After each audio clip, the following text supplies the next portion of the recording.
If you like the story, you can support the author on Patreon. Link is in the description. Chapter 26, Visit to Senju Clan.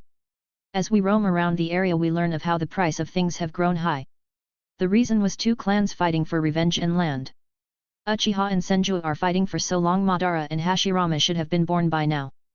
Black Zetsu is also around those clans' location, probably looking for those kids' reincarnation. Next stop, Senju clan's village. As we walked back to the carriage, I told them where we will go next. Why there?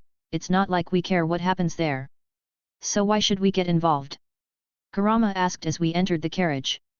Well, they are descendants of those two brats along with the Uzumakis. I want to see what kind of people they are. As I spoke, they also got curious about them. I didn't go to the Uchiha as they will think we are spies who are going to the Senju to inform them about their information. We reached the clan area in 2 months. Along the way we killed many bandits as we collected money for further enjoyment or any needs. Once we entered the area, we were stopped by the guards and I dropped the seals entering their areas on all of us except added seals to make our aura look like some almost cage level ninja that don't belong to any group, as during this time there were many such groups. Stop, what is the purpose of your visit? Asked one of the guards. He was wearing a regular guard uniform with the Senju clan's logo on it and a headband. I already know they have many hidden ninja in the area. Is your area open to outsiders? We are rogue mercenaries. Just traveling the continent while enjoying the food and culture. He seemed to be on guard hearing me saying rogue mercenaries. It's not like I can say we are ordinary people, any experienced ninja will think of us as a spy. We do allow outsiders to travel, while they would be under surveillance during their stay. Hope you understand, as we are at war at the moment. I just raised an eyebrow at his comment and looked at others if they had any objection. Shikaku seems to grumble a little, which was stopped by a quick glare from me. The rest shrugged. Well, if they are fine then we are okay with it. We would only need to be around the commercial area anyway for a day or two, I guess, depending on the stay. Let us check the carriage first. He nodded and the other guard with the same uniform noted our information as we entered. We used aliases as I provided them because we have a rule that we don't give out our name to anyone except for our family. That was decided among us in unison. As we exited the carriage I used an illusion on it to look normal and the guard checked and found nothing.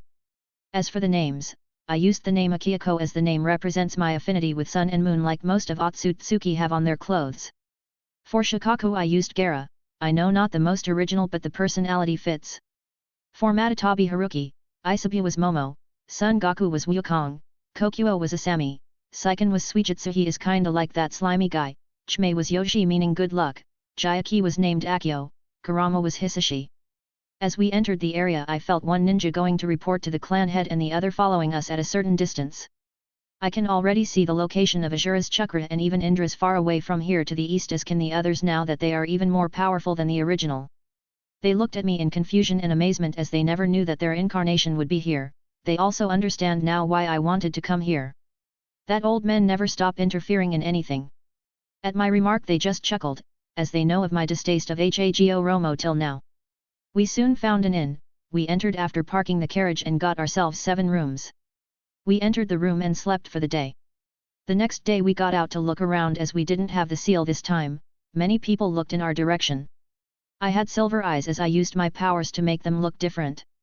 Women were whispering while looking in my direction, giving hints out in the open. Even some older ones with white hairs who have their husband beside them were no different. I was disgusted at them but didn't show it on the face as I was busy directing my killing intent only on the people trying to like it. Matatabi and Kokuo, they had the same look of disgust as they hugged my arms. Others didn't feel it, but those who had improper thoughts would have nightmares for months. We walked to an open area where I felt the Hashirama was, along with a chakra, having a little familiarity to him.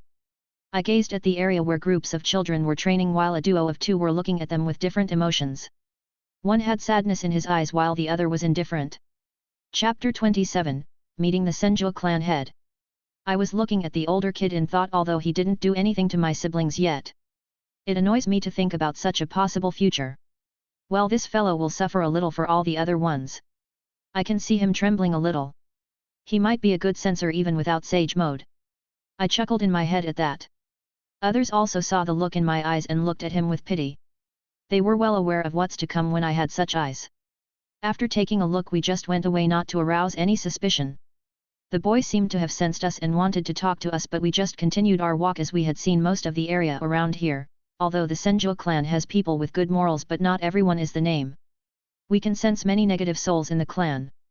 I ignored them and called the hidden escort to look for a practice area as I felt Hashirama walk around in that direction. I told them through the link about my plan. They looked at me and nodded as we arrived at the area. I asked Shikaku to fight with me in nothing but taijutsu. I don't want to use my taijutsu, so I will use the basic version. As I stood there looking at Shikaku, who was nervous as he approached me at a jonin level speed. I only used taijutsu to fight him. He also seems to be more relaxed as we fight. As he released a little bit of his chakra as we fought. I can see Hashirama has already sensed a commotion and is moving in our direction. After some time he was already here as he saw us fight, and he was shocked at our strength. He even failed to notice another person standing beside him. After a while we stopped.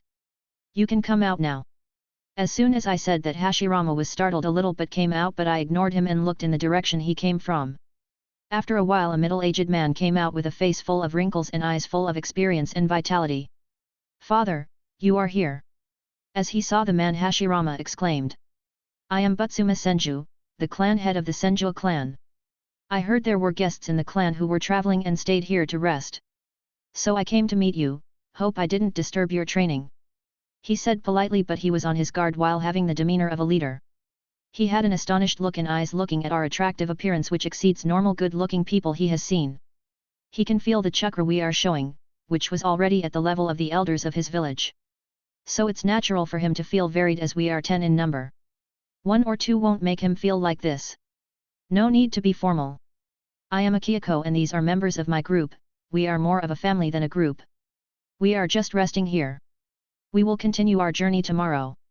You didn't have to trouble yourself by coming here. Though you have quite the kids. I smiled looking at the little god of shinobi. The kid from the park. You seem interested in our fight. Want to spar with us? Butsuma looked at me weirdly as to why I would spar with a kid, but wasn't surprised about me knowing him. He heard about it from the ninja protecting them from the dark. I am Hashirama Senju, can I have a fight with you? I always wanted someone stronger other than my father. He was shocked and elated about my offer. He looked at his father for confirmation, who seemed to contemplate about it, then nodded, much to his son's happiness. I will only dodge and nudge a little. If you manage to touch me I will counter back. Without replying to what I said, he rushed me at full speed and punched at me. I moved a step to my side while using my leg to trip Hashirama. He fell on his face as he couldn't react to my speed. He jumped up and once again created some distance and used water bullets, which I dodged easily. He charged at me immediately after firing several bullets. As a Senju he has quite a lot of chakra reserves. I looked at him using his own taijutsu style to kick me. As the kick was about to connect I used my speed to appear behind him and did a sweep on his only leg on the ground. Once again he found himself on the ground, but this time he used his leg to sweep mine while rotating in a circular motion. I just created some distance which he used to get up and used earth style to disrupt my balance by deforming the ground. It didn't work, but I decided to bait him and showed some weakness. He used that and rushed at me again to use a set of taijutsu. He used fists this time. I dodged some of the fist. Since he is not so proficient in taijutsu, I used the momentum of his punch. I wrapped my hand around his wrist, pulled it towards me, which disrupts his balance as I in a swift turn and pull threw him over my head on the ground. That hurt quite a lot. Well, I never went overboard with my moves on the surface, but I used very fine chakra control to increase his pain, as even with Byakugan one won't realize what I am doing. I know it's not good to take my frustrations out on a kid, that too for something that has yet to happen, but when it comes to my family I become unreasonable. I looked at my family to see them having confusion and amusement, which I can sense with our natural sensing power. I looked at Butsuma. He didn't say anything, neither he held any negative emotions toward us. As he can see the spar and light beating, it was helping his son. Chapter 28, Going Back in Mayure. I went with the spar on for like half an hour as Hashirama was battered. I looked at him and said, I will use one mid-ranking jutsu, block it with everything you got. After creating a necessary distance I used hand signs just for show, water style, water dragon jutsu as the 4-meter-long dragon rush at Hashirama, whom I hear cursing. The fuck, is that what you call mid-rank jutsu? Well, for us it is a low-ranked, so calling it mid-rank was just a formality. He panicked a little and Butsuma was ready to intervene, but soon he was shocked as Hashirama clasped his hand together and spoke in a loud voice, wood style, deep forest emergence. Several trees came out of the ground and appeared in the path of the dragon. greatly reducing the damage until almost nothing was left and the last remaining part hit Hashirama who had used up his chakra, knocking him out. I turned to Butsuma who came out of his shock of his son unlocking some Kekii Genkai. He rushed to him and checked his health and sighed in relief. He turned to us. I will take him home to rest, thanks for helping him train. I hope you enjoy your stay here. With that said he left with his son. After everyone left except the one monitoring us, Matatabi asked through telepathy, brother, you did something didn't you? I could feel a little anger from you when you played with that kid. What did he do to make you like that? Everyone nodded at that as they could hear her since it was not a private connection. I just sighed and replied, he hasn't done anything yet but he would have in the future if I wasn't here, and I just used my chakra to reduce the growth of his certain part after 5 inches, that is if his original growth is capable of going further. I said the last part with an evil smirk which didn't go unnoticed by them. They shuddered a little and thought of my words carefully. After realizing they just pitted the boy for his uncertain future. Shikaku said, what did you do, brother, while Gaku nodded to show his confusion. The rest showed them deadpan expressions and ignored them. As we continued back to the inn we played some board games we bought from the market. The next day came and we went to speak with the clan head. I was standing in a small hall, well small by our standards, with my family. We came to say our farewells. We have to continue our journey. He seemed to sigh a little while 2 little kids rushed in the room with the other 2 behind them. Hashirama shouted at me, you are going back Nii-san? Can't you stay for a while? I chucked at him and ruffled his head while the clan head seemed to have a headache. Well, we have to travel all around and we can't always stay here. Keep on practicing with your new abilities, maybe we will meet in the far future. I said with a small smile as I looked at him. He deflated a little at my words but he backed down seeing his father's expression. He is a lot like Ashura, which is also true for Naruto. From what I can see, I guess it's Ashura's influence that made them like that kid. I hope you visit us again, while this time when the war is over we can show you our hospitality. We can't even relax in such an atmosphere. I hope you understand. He wanted to form good relationships with young and strong shinobi from what I can see, but his emotions are true. He is a good leader despite his shortcomings. I nodded at that, and after a short while we left the clan and continued our journey, and I looked in a certain direction. It should be soon. Don't keep me waiting, is Heike. From his condition I can see he is weakened, but I won't take risks just for short gain. By that time I should be ready to face the clan. I will wait till he takes control over Jijin. At that time he will be at his lowest. I took a look at the sword in my soul as it spoke in a melody-like voice, take the soul of your enemies and grow, for I am your weapon and your right-hand soul taker. Only I could hear her speak. No. You won't be my weapon. I said. I can feel her a little down at that as I continued. You will be my partner on my journey for the eternity of my existence. Don't ever betray me, Mayure.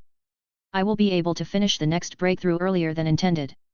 I glanced at the status screen which showed me the details of the weapon, made specially for me. Items. Soul Eater, Mayure Soul Bond. Absorbs the soul of enemies to make the wielder's soul stronger. Gets stronger along with the host. IT can purify the soul bonded to IT. IT has only one bond for its entire existence. Chapter 29, Encountering the Uchiha. She was elated hearing that. I used to hear her from the time when I got my new body in control, but I ignored her till now because I wanted to know her personality, which is to my liking. I hate the type who keeps on bitching about this and that.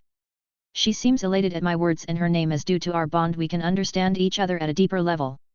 Master will be my only master till I die. I won't ever betray you.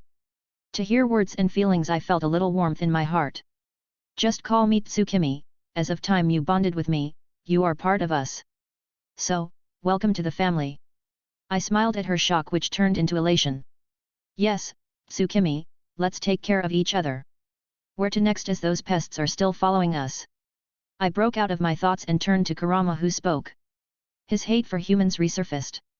I told them to wait for a few hours. If they still follow us we will kill them. The one following us is Uchiha, as they have been tailing us since we left the Senju area. Seems like they were keeping an eye on Senju, but sensing our chakra they followed us. After some time they still followed us and surrounded us as they came in front of us. Come with us. The leader is asking for your presence. Or we will use force which might reduce the number of your group. Spoke to the leader of the group. Everyone has 3 Tomo Sharingan. I have had enough words from your mouth.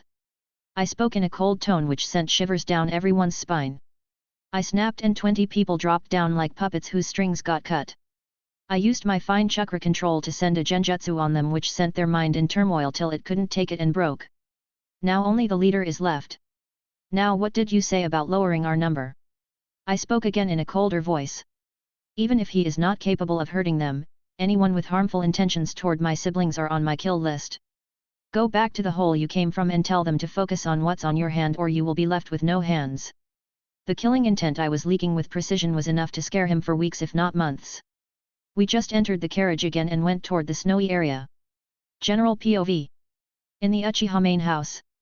I told you let them be, they are just travelers but you had to just try to use them. Spoke the one on the left side of the table in the meeting room.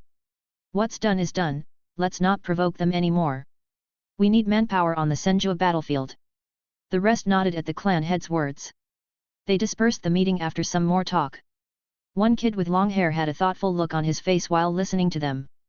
In an open area far away from both clans where a little river was flowing, two kids can be seen sparring. Hashirama, did someone visit your clan recently? Hashirama was a little stunned at his friend's question but still replied indeed Madara, a strong man stayed at our clan to rest but soon he left. That Nii-san was kind enough to train with me a little. Listening to his friend's words Madara was shocked and shook his head and they continued training. Far away in the lands of sand. A group of 10 were traveling in an open sand area and behind them corpses can be seen whom they had just defeated.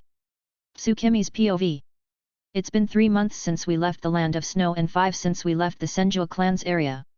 Now we have been traveling for quite some time in the land of sand and we got bored and we made a decision to go back and it's time to tell them about some future events. We have seen many small villages forming but none of them have a solid foundation of power. I have located many Otsutsuki parts on this planet which I don't know who killed. I can tell that they were more powerful than me when they were alive. I couldn't use them so I destroyed the parts as I knew they would be used by Otsutsuki as Heiki in the future. I can't kill them now but I can destroy their plans. I won't make it easy for them.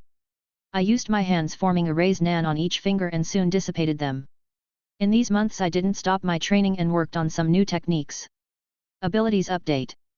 Chakra shape change max. Able to change the shape of chakra to any desired shape and size. Make complex techniques with the variation of changes. Chakra nature change LVL 7. Able to work with different natures of chakra. Control over all elements increase including space and time. Raise Nan LVL max. Perfecting an imperfect jutsu in a technique with almost perfect control. Can be fired at faraway objects. Can vary with changes provided using nature change. Future sight can now look 10 years in future. Chapter 30. The Tale of Kaguya Otsutsuki Part 1. I left the taijutsu training for the future me, I don't plan to increase it for now. Right now we are going back home in our carriage as we sit inside the room of the carriage. Brother, what will we do once we return? Gyuki's question hung in the air as the carriage moved through the lands. As you know, I have the ability to glimpse into the future. I'll prepare you for what's to come, I replied, my tone carrying a weight that silenced the others. 3 days later, we arrived at the main hall. Using my Thunder God technique, we'd covered our tracks mid-travel to avoid detection. The carriage dissolved with my clone as the horses returned to their lands. Rest was granted to all, with plans to convene in the main hall the next morning. We needed rest, not just from our travels, but from the burdens we carried, the truths we were about to unearth. In the presence of dawn, our group gathered in the hall, transformed back to our original bodies. I shared a deep breath with my companions, a shared understanding of what lay ahead. Allow me to recount the truth of the Otsutsuki who arrived in this world, I began. A mixture of confusion and curiosity emanated from my companions. With a subtle genjutsu, I transported them to a pivotal moment in history. We stood suspended in the air, taking in the scene before us. A meteor-like object illuminated the night sky, crashing into a forest below. The meteor soon took the form of a tree which suspended its root inside the planet's surface and started absorbing its energy. The tree also started to grow in height as it soon crossed the 100 meters mark and still continues to grow. General POV. Amidst the darkness, 2 figures emerged, Kaguya and his Heiki Otsutsuki. Their white skin and hair contrasted against the night. Their conversation was a blend of duty, sacrifice, and determination. Kaguya, a beautiful woman with long white hair, stood there with a solemn look in her lavender eyes. She knew that as a low-level clan member what was waiting for her in the future. Is Heiki, her travel companion, was a high-level Otsutsuki member who had more power than the current her. Kaguya, as a low-level Otsutsuki, it is your duty to sacrifice yourself for the clan, Uzumaki declared. Kaguya's gaze shifted to the colossal tree that stood before them. Its fate, a consciousness denied, destined for destruction, weighed heavily on her heart. Kaguya pitied the impending fate of the tree. It was on the brink of consciousness, yet destined to be consumed in flames, a fate shared by all divine trees of the Otsutsuki. These beings feared a tree with consciousness that might defy their control. However, contemplation crystallized Kaguya's resolve. She steeled herself to betray her clan, determined to save this tree from the fiery fate that awaited it. The lure of the chakra fruit beckoned her, promising power against the very clan she sought to defy. A weight lifted as she made her decision, a smile gracing her lips as the tree seemed to sense her determination and quivered ever so slightly. The tree sensed her turmoil, trembling as if in acknowledgement. Days turned to weeks, and it continued to grow, its roots reaching further into the earth. Days stretched ahead, the tree becoming a wellspring of vitality for the planet. It thrived, its branches reaching for the heavens, fueled by Kaguya's newfound purpose. As the day of sacrifice came, the atmosphere crackled with tension. It was a day of reckoning, one that would shape destinies. In a bold move, Kaguya acted. Pushing Uzumaki forward as the sacrificial offering, she gambled on his demise to spare the tree. But Uzumaki's inherent caution prevailed. He slipped away, leaving Kaguya to face the consequences of her actions. Uzumaki was a paranoid person. He always keeps countermeasures for the chances of being betrayed. While the tree was ripening, he traveled across the world just to look for a vessel he can use as a backup. He found one as well, a monk. During his travels he found a temple which was looked after by this monk. He had a perfect body for his kama. Injured and desperate, Uzumaki found refuge within the body of a monk he encountered during his travels. Day by day, he attempted to assert control, silently manipulating the monk's very being. Recovery was slow, patience his only ally. Meanwhile, Kaguya yearned for the chakra fruit that promised godlike power, akin to the vastness of a solar system. The fruit's power demanded time to assimilate, so she sought shelter in a human village. Captured but not powerless, she concealed her abilities and became the concubine of the village lord. Shadows of her former self, she bided her time, waiting for the fruits of her choice to ripen. As time passed, she found herself falling in love with a human man, and during this time, she became pregnant. This fact remained hidden from everyone, even her lone confidant and attendant, Ano. The challenges faced by lords were not something her husband could handle, given his weak disposition in dealing with his adversaries. Manipulated by a rival village that coveted Kaguya for their own, her husband was coerced into leaving the village. Fearing for her safety, Kaguya wielded her powers to defend herself, eliminating her assailants. These acts, however, only deepened the villagers' fear of her abilities. In response to these events, Kaguya's husband took drastic measures to maintain the appearance of peace. He ordered that Kaguya be executed on sight, a decision meant to appease the rival village. An army was dispatched, pursuing Kaguya and her loyal attendant as they sought refuge near the protective sanctuary of the ancient tree. Suddenly, an overwhelming aura of killing intent permeated the area, its intensity causing slight disruptions within the genjutsu. This potent sensation went unnoticed by most as they were nothing but illusion, except for 9 figures suspended in the air. Their attention shifted to a striking man, his countenance radiating an air of tranquility despite the maelstrom around him. Beneath his calm exterior, however, a tumultuous undercurrent of anger and sorrow resonated. He was trembling a little as if wanted to go there and save the girl. As the intensity of the moment weighed upon him, 2 of the women among the figures instinctively sought solace in his embrace. The support from the group flowed through their connected spirits, a testament to their unwavering solidarity. Among them, a figure with a more delicate, feminine appearance recognized a depth of loathing that even surpassed his own distaste for humanity. Despite this seething sentiment, he refrained from taking any immediate action against them. He never actively harmed the humans or caused genocide after gaining consciousness. After some time of hugging and reassuring, the man calmed down as everyone turned to look at the Kaguya was on the run with her attendant while she had her first cramps of the pregnancy. Ano noticed this and called out to her for confirmation. The results shocked Ano to the core. She wanted to run back to her lord to inform him of the good news, hoping he would cease his pursuit. Kaguya tried to stop her, but she didn't listen and started running back, and what she saw made her eyes wide open. A rain of arrows came crashing down at her, impaling her to the ground and reaping her life. Kaguya's mind went blank at this scene as she used her Byakugan to destroy the arrows. She commanded the tree to awaken, its slumber abruptly shattered. Driven by the urgency of the moment, she seized the fruit it bore, its premature state causing it to release its energies unchecked. The result was a cataclysmic transformation. The tree mutated into a shinobi, its consciousness fractured by its hasty awakening. Freed from its restraints, the shinobi's unbridled rampage unleashed chaos. It lashed out, its wrath indiscriminate as it tore through those who had once revered it. Amidst this turmoil, Kaguya wielded the newfound might she'd obtained from the fruit. With determination etched into her features, she summoned forth an ultimate technique, a manifestation of her eye's power, akin to the legendary might of the ten-tailed beast. Infinite Tsukuyomi. In a moment that defied comprehension, the battlefield became a maelstrom of destruction, the clash between shinobi and Kaguya shattering the boundaries of the world they knew. Severe tree roots surrounding the whole nation. She used the people as food for the tree and started absorbing the whole power of the fruit while waiting for her children to be born. Chapter 31, The Tale of Otsutsuki Kaguya Part 2. Once more, the beast's form reverted to that of the ancient tree, its insatiable hunger consuming the lives of all humans in the vicinity. Each life offered nourishment, fueling its relentless growth and evolution. Undeterred by the horrors she had unleashed, the woman persevered, giving birth to her children and undertaking the daunting role of raising them. Yet, as the years passed, the unforeseen consequences of her actions began to emerge. The premature consumption of the chakra fruit cast a dark shadow over her life, a shadow that crept over her very eyes. The woman's eyes bore witness to the fruit's corrupting influence, a transformation that cast her sight in a sinister light. This affliction manifested as the curse of the Sharingan, a legacy that passed down through her bloodline to her descendants. The once great power became an inheritance of burden, shaping the destiny of those who bore it. Emotionally detached from the world around her, she nurtured her children with a distant resolve, her heart encased in an impenetrable shell.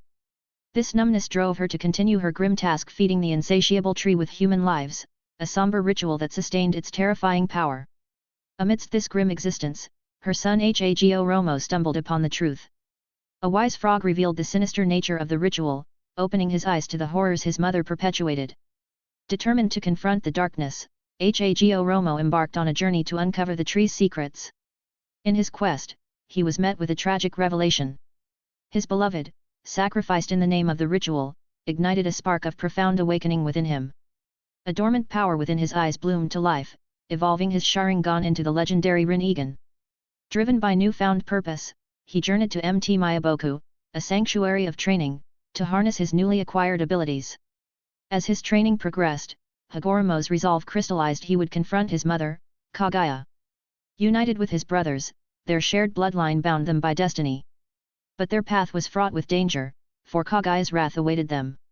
In a forbidden realm, they would face her, challenging her for their own reasons, setting in motion a clash that would echo through history. The confrontation ignited into a fierce battle, the air thick with power as the brothers stood united against their mother. Through an arduous struggle, their efforts culminated in the sealing of Kaguya. From this clash emerged the enigmatic Black Zetsu, an unforeseen entity born of turmoil. With victory came divergence. The two brothers, forever changed by their trials, followed separate paths. Over years, they established their lineages, scattering their descendants across the world. Hamura, embracing the moon's distant solace, remained its vigilant guardian, watching over the seal that bound Kaguya. The confrontation ignited into a fierce battle, the air thick with power as the brothers stood united against their mother. Through an arduous struggle, their efforts culminated in the sealing of Kaguya. From this clash emerged the enigmatic Black Zetsu, an unforeseen entity born of turmoil. With victory came divergence. The two brothers, forever changed by their trials, followed separate paths. Over years, they established their lineages, scattering their descendants across the world. Hamura, embracing the moon's distant solace, remained its vigilant guardian, watching over the seal that bound Kaguya. With the task complete, the enigmatic figure departed, leaving behind the mystery of his intentions. The web of seals hummed with hidden potential. As the seals resonated, the genjutsu that had woven their minds together relinquished its hold. Reality reasserted itself, the group returning to their senses. Tsukimi's POV. Take your time to assimilate the information, we'll discuss this later. I need some moments alone too. With these words, I found a spot on the ground and closed my eyes. As the night enveloped us, my consciousness returned to my human form, gazing up at the moon with a bittersweet ache in my heart. Beside me, Kokuo, a silent but reassuring presence, had been by my side for over an hour. The silence between us held its own kind of understanding.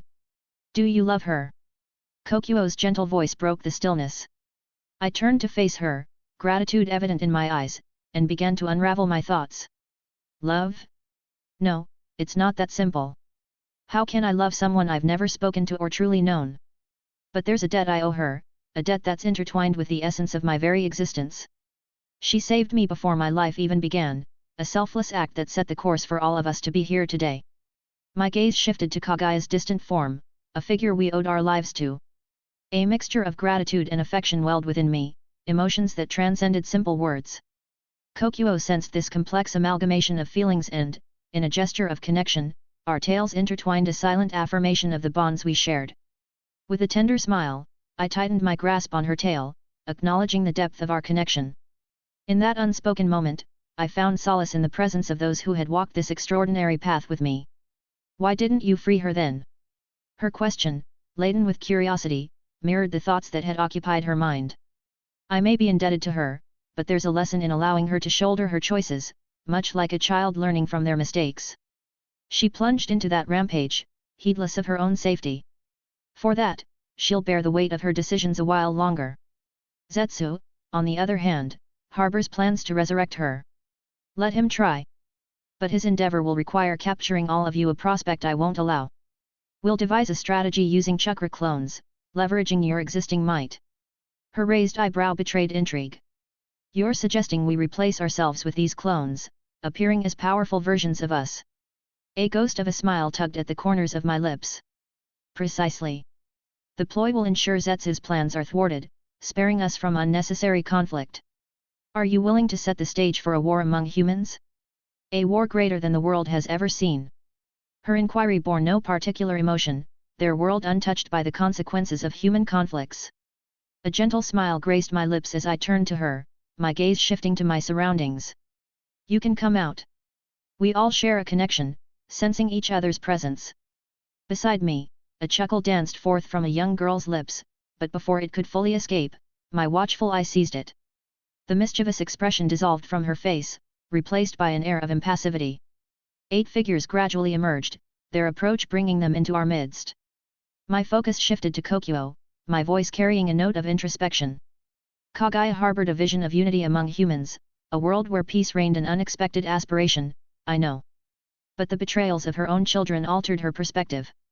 She yearned to reclaim her gifts, the chakras she had bestowed upon them, channeling it back to me through a technique akin to the one you've witnessed in the genjutsu. My gaze lingered on the figures converging upon us, a mixture of emotions veiled behind my eyes. However, before her wishes could be realized, she was sealed away. Now, I find myself on a path to bestow upon her the very peace she desired. The paradox lies in uniting humanity, and the only way to achieve this is by presenting them with a potent adversary, a force that threatens them collectively. A heavy silence filled the place. They were analyzing the words I said, but no one seemed to be against it. They were thinking about what the future would have in store for us. Chapter 32, Future Planning. As the revelation settled in, their expressions shifted to a mixture of surprise and disbelief. Meeting their gaze, I took a moment before breaking the silence with a question: does anyone among you have any questions? The weight of the moment deepened as Seiken's voice, now tinged with seriousness, cut through the air. What exactly is this future you are referring to? With a slight nod, I began to explain, emphasizing the delicate intricacies of the temporal fabric. Before delving into that, it's crucial to understand that even the smallest of actions can reshape the future entirely. The future I had glimpsed has already undergone changes. In the original trajectory of events, my existence was absent, and all of you faced the grim fate of being ensnared by Ashura's reincarnation. Your individual essences were then dispersed amongst humanity, serving as a means to maintain equilibrium. My words carried a subdued tone, a deliberate lack of emotion that contrasted with the gravity of the information I was sharing. Yet amidst the solemn atmosphere, a faint pulse of annoyance emanated from within me.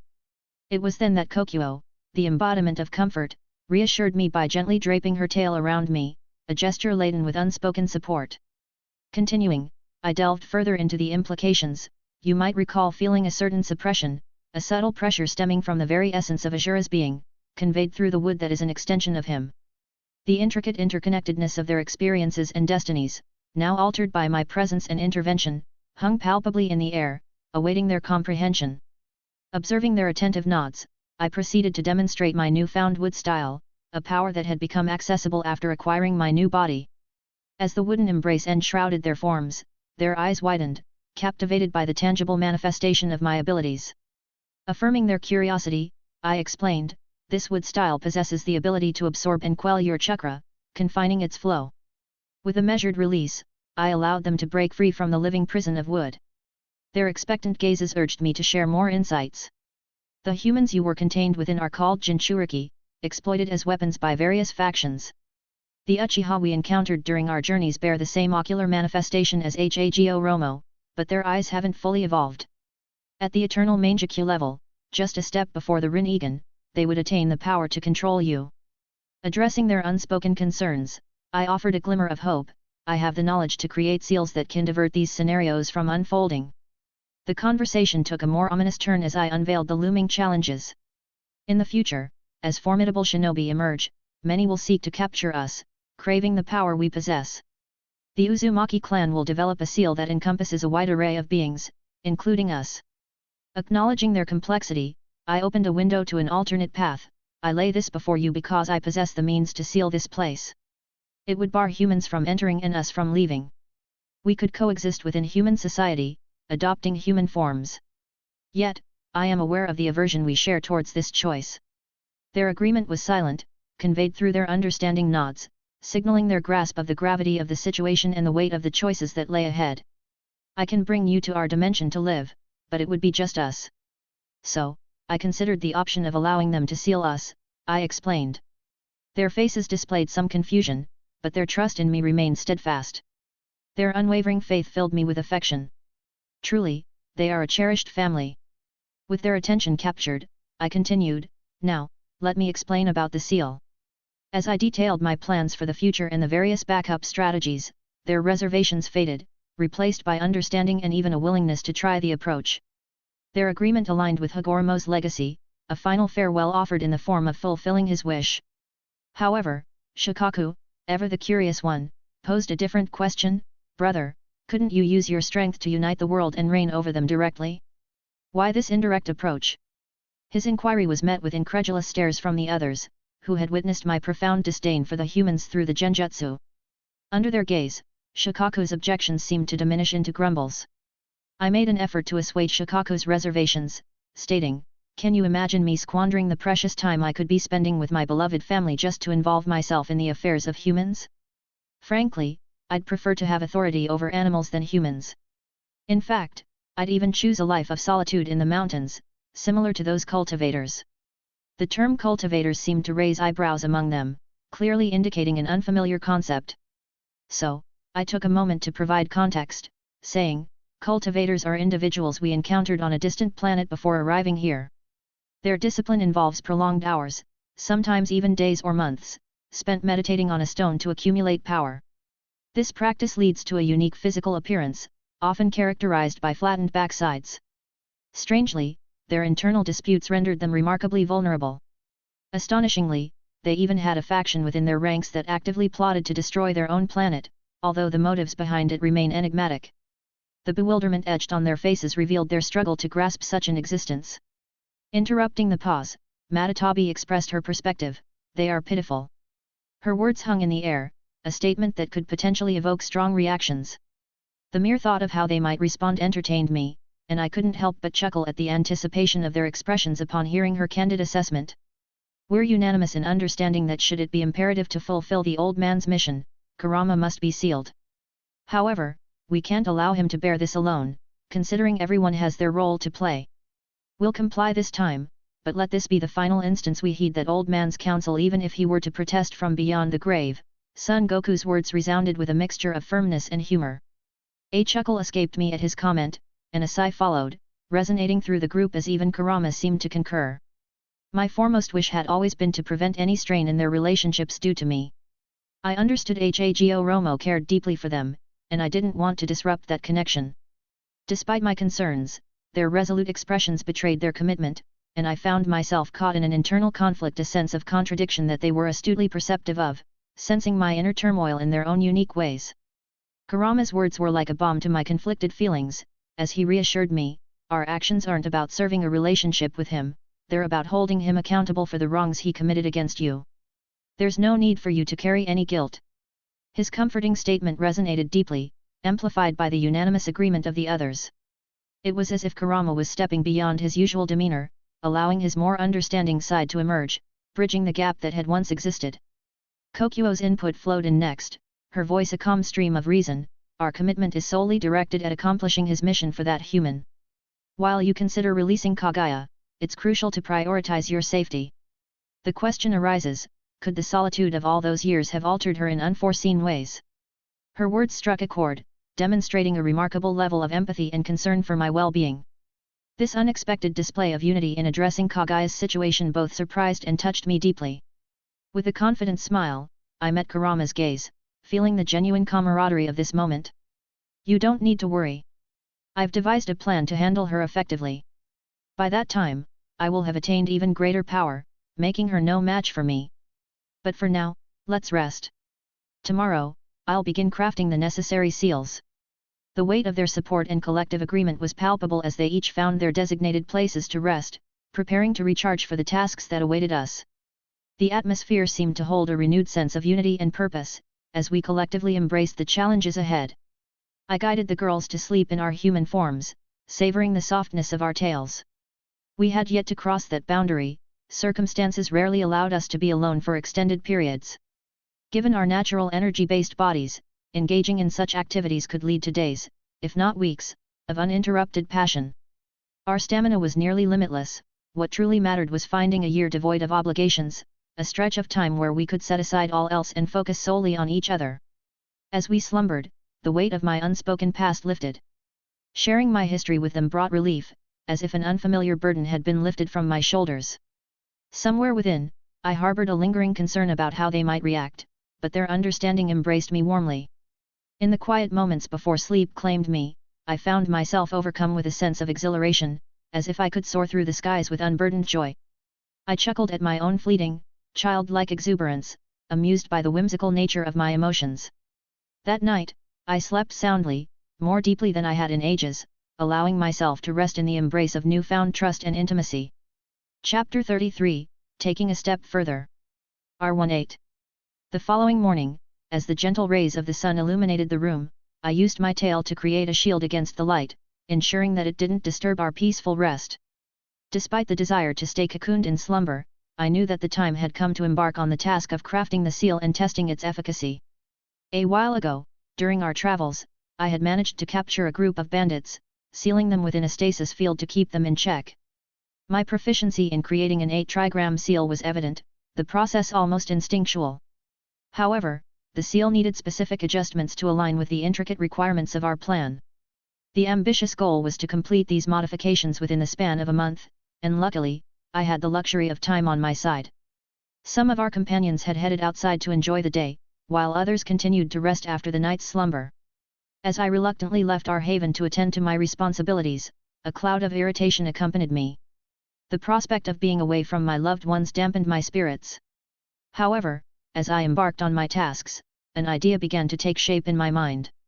What if I could find a way to bridge the gap between work and spending time with them? This thought led to an inventive solution, one that I hoped would alleviate the sense of separation that was gnawing at me. Putting the idea into action, I reached into the realm where they were sleeping, using my unique abilities to bring them to the dimension alongside me. Yet, as they were drawn into the space between dimensions, the shift in space stirred them from their slumber.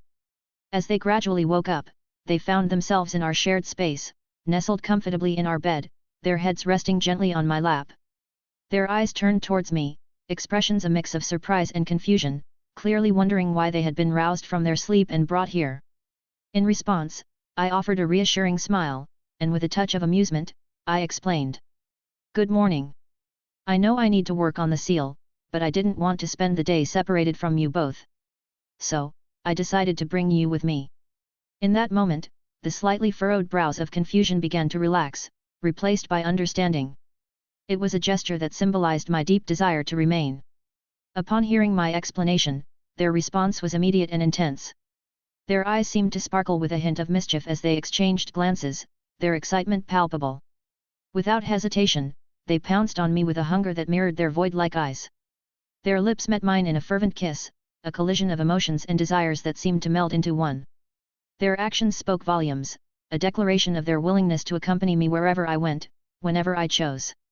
Their words were unnecessary, the fervor of their kisses conveyed their sentiments with greater clarity than any spoken language ever could.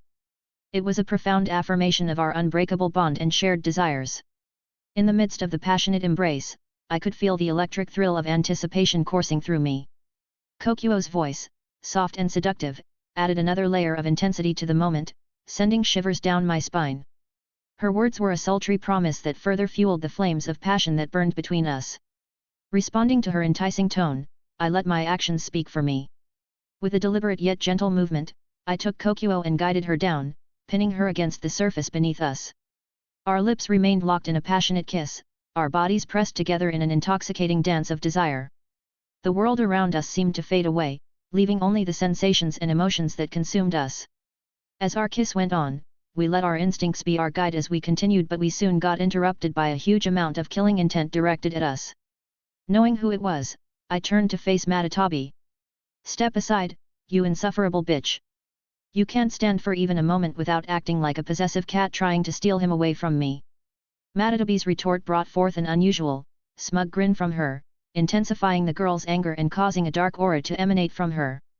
Her reaction intrigued me, and I was drawn to her at that very moment.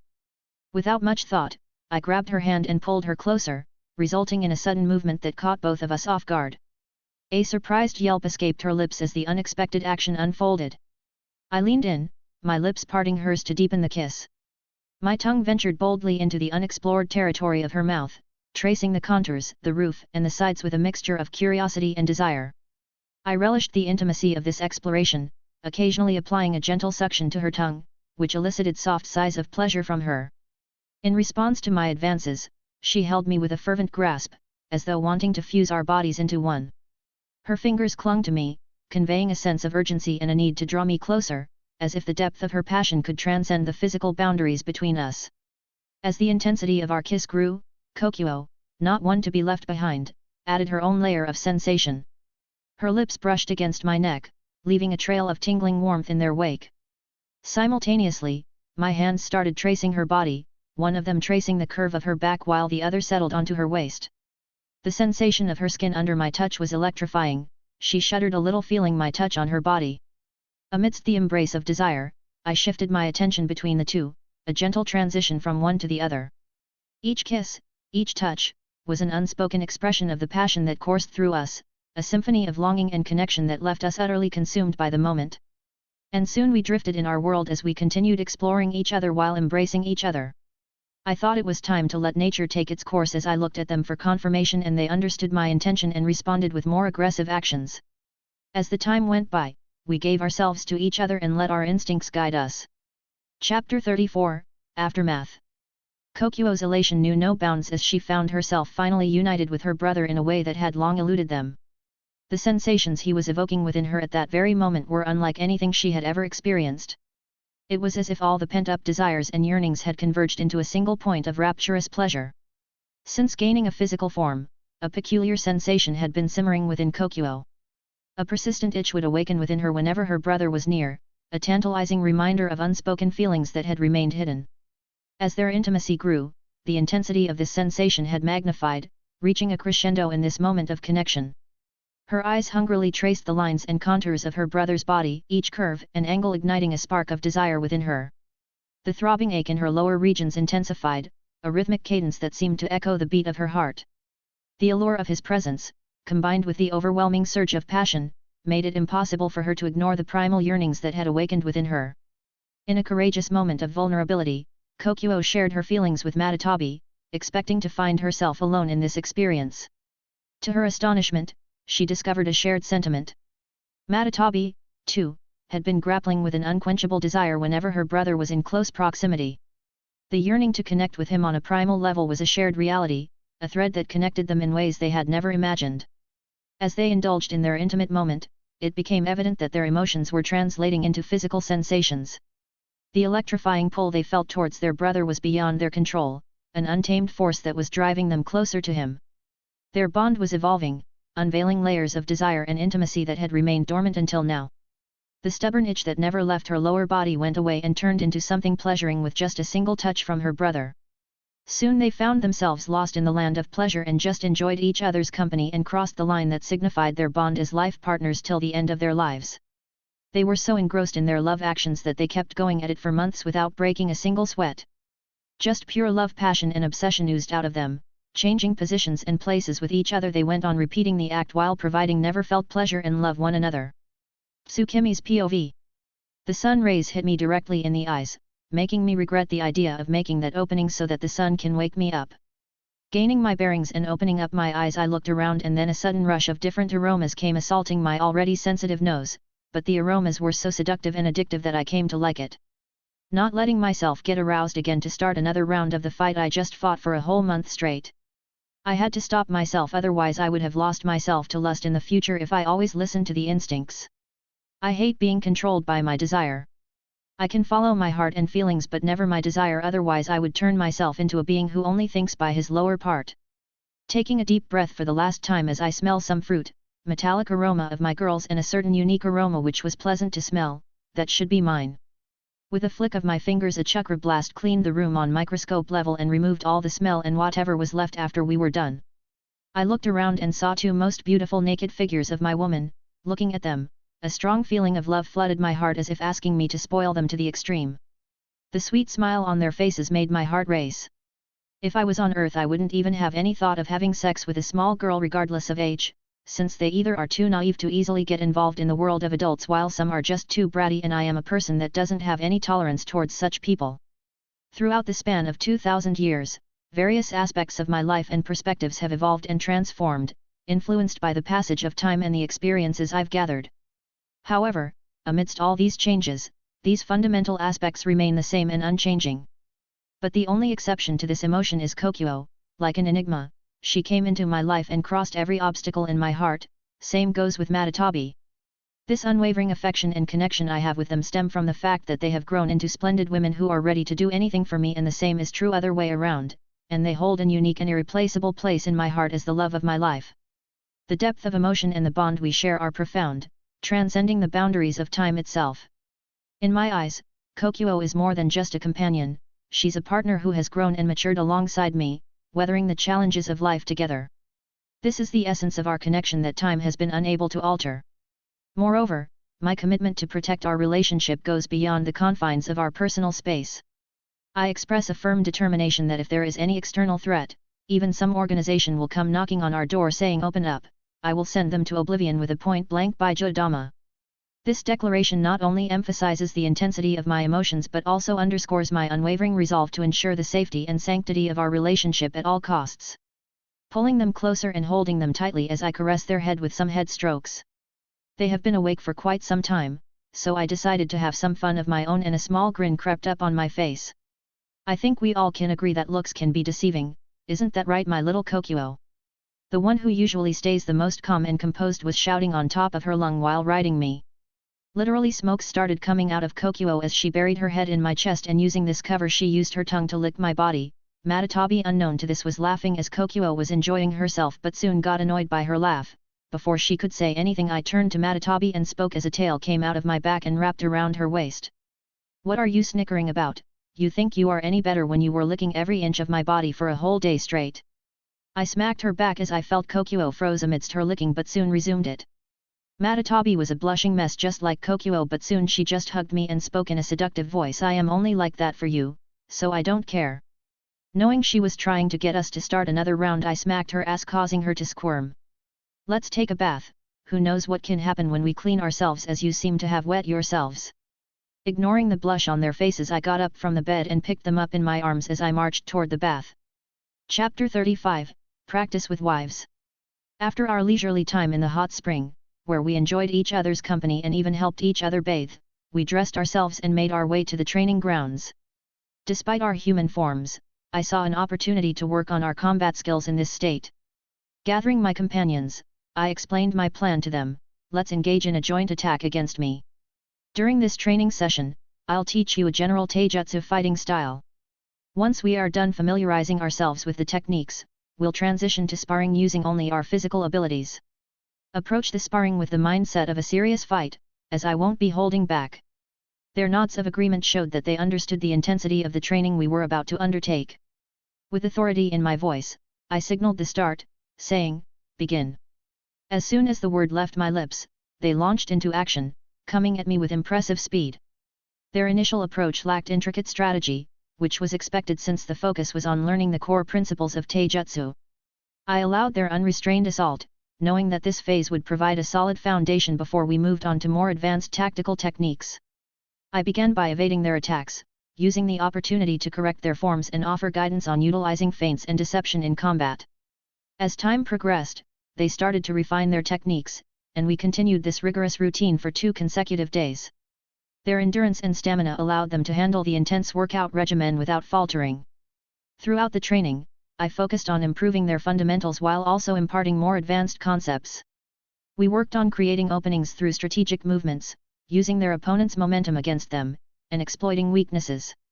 These were essential elements of a well-rounded taijutsu style. During our practice sessions, I utilized various tactics to challenge them further. I would occasionally dodge their attacks at the last moment, forcing them to adjust and adapt to unpredictable situations. I guided them on footwork, ensuring that they maintained a balanced stance and could swiftly change direction when needed. As the training progressed, their synchronization and coordination improved significantly. They began to anticipate each other's movements, demonstrating the seamless teamwork that stemmed from their deep bond. These sessions not only honed their combat skills but also further solidified our connection as a team. However, I also found myself in a light-hearted situation when they started to enjoy a certain aspect a bit too much. I had playfully incorporated light physical contact to emphasize points during training. However, their reactions began to change, and I realized that some actions were being taken differently than intended.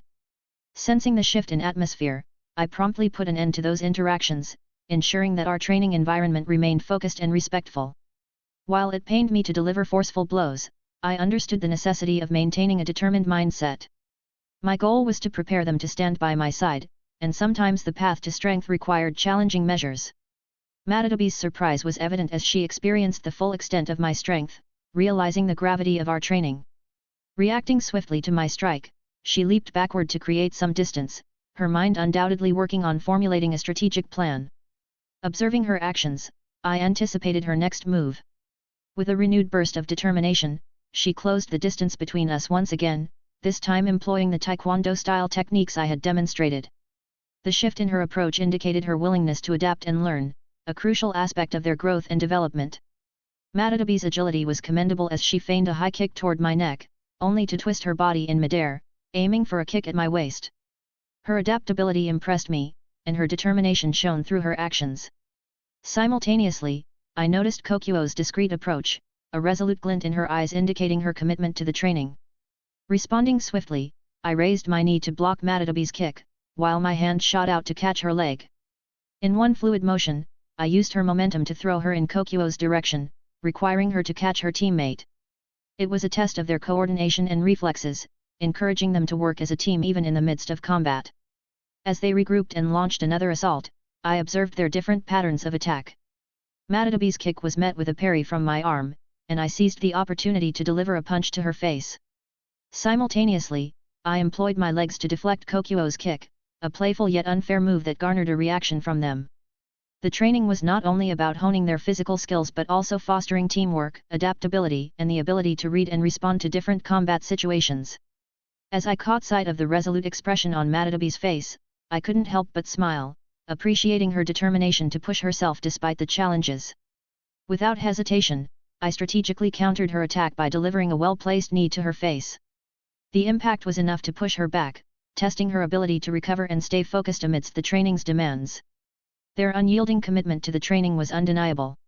Even in the face of setbacks, they quickly regrouped, ready to resume their assault with a newfound seriousness.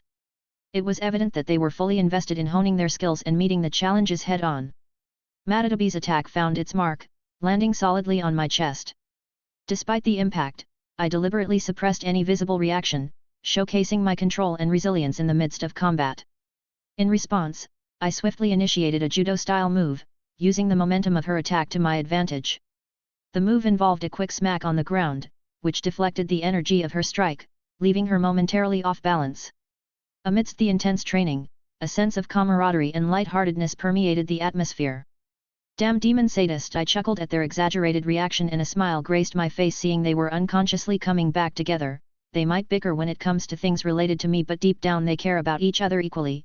It was clear that we were not only engaging in rigorous training but also strengthening the bonds that connected us. The juxtaposition of their playfully dramatic comment and the seriousness of their training created a unique dynamic that fostered unity and understanding. Encouraging them, I offered reassurance by reminding them of their progress, emphasizing that complaining wouldn't lead to improvement.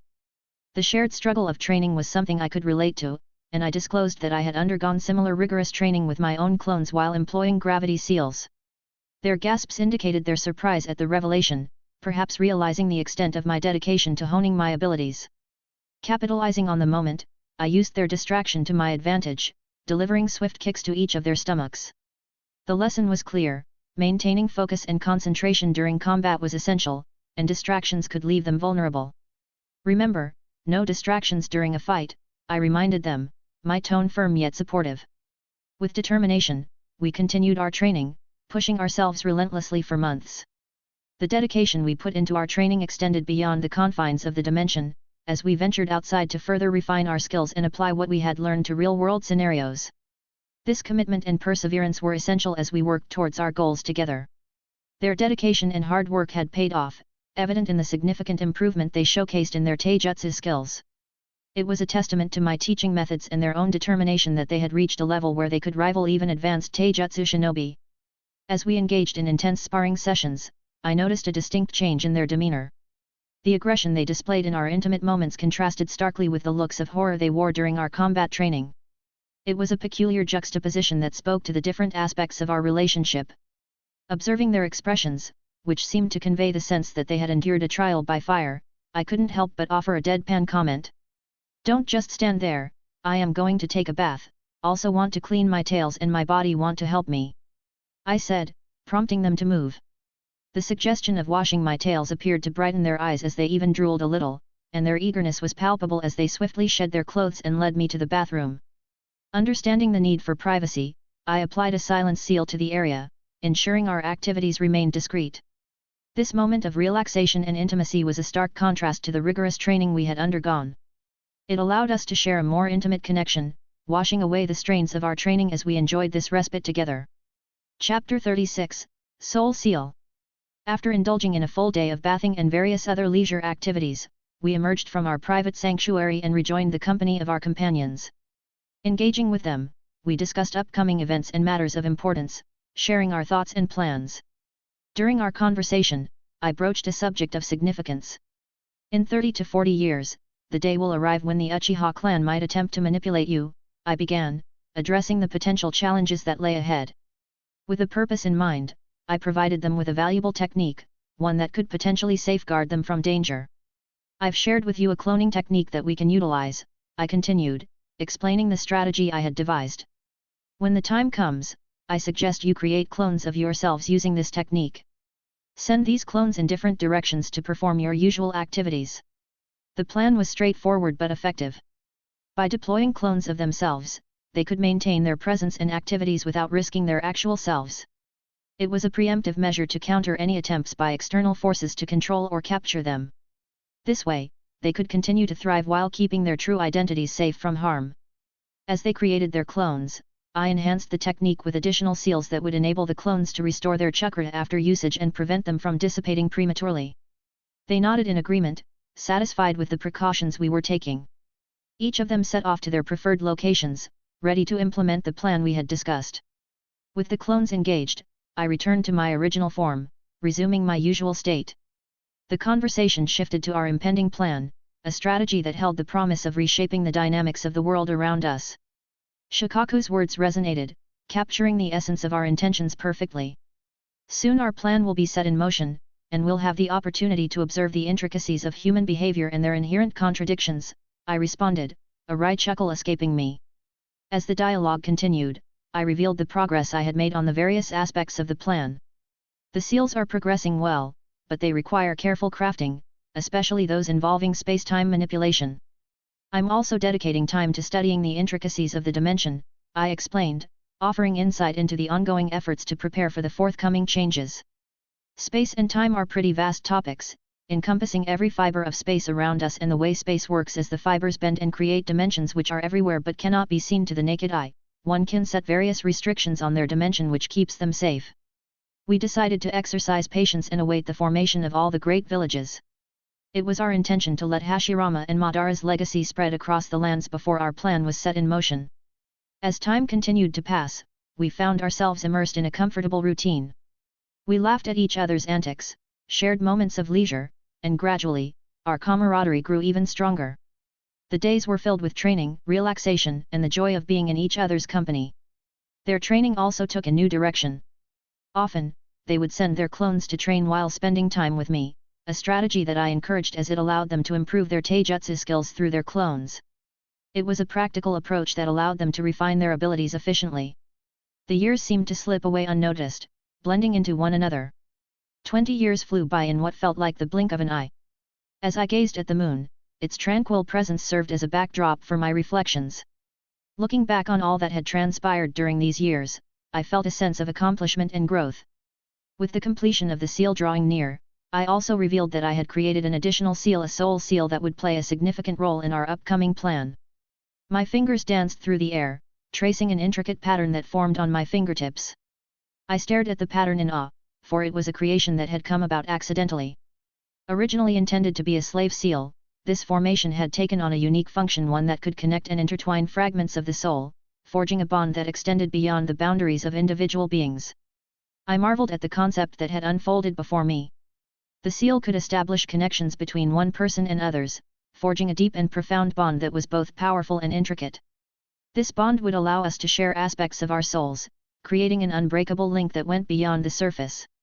Our lives and deaths would become interwoven. If one of us were to die, the repercussions would be felt by all connected parties. However, the connection could be severed by any party involved, but at a great cost to the soul and accompanied by unbearable pain. In addition to the life and death connection, this seal granted us the ability to sense each other's emotions and thoughts that were voluntarily shared. It was a profound form of connection that transcended mere words, allowing us to truly understand one another on a level that surpassed the physical realm. As I held this newfound creation in my mind, I couldn't help but see the potential it held for our plan. It could serve as a symbol of our unity, a representation of our shared purpose and determination. With this seal, we could ensure that our objectives were aligned, that our thoughts and emotions were in sync.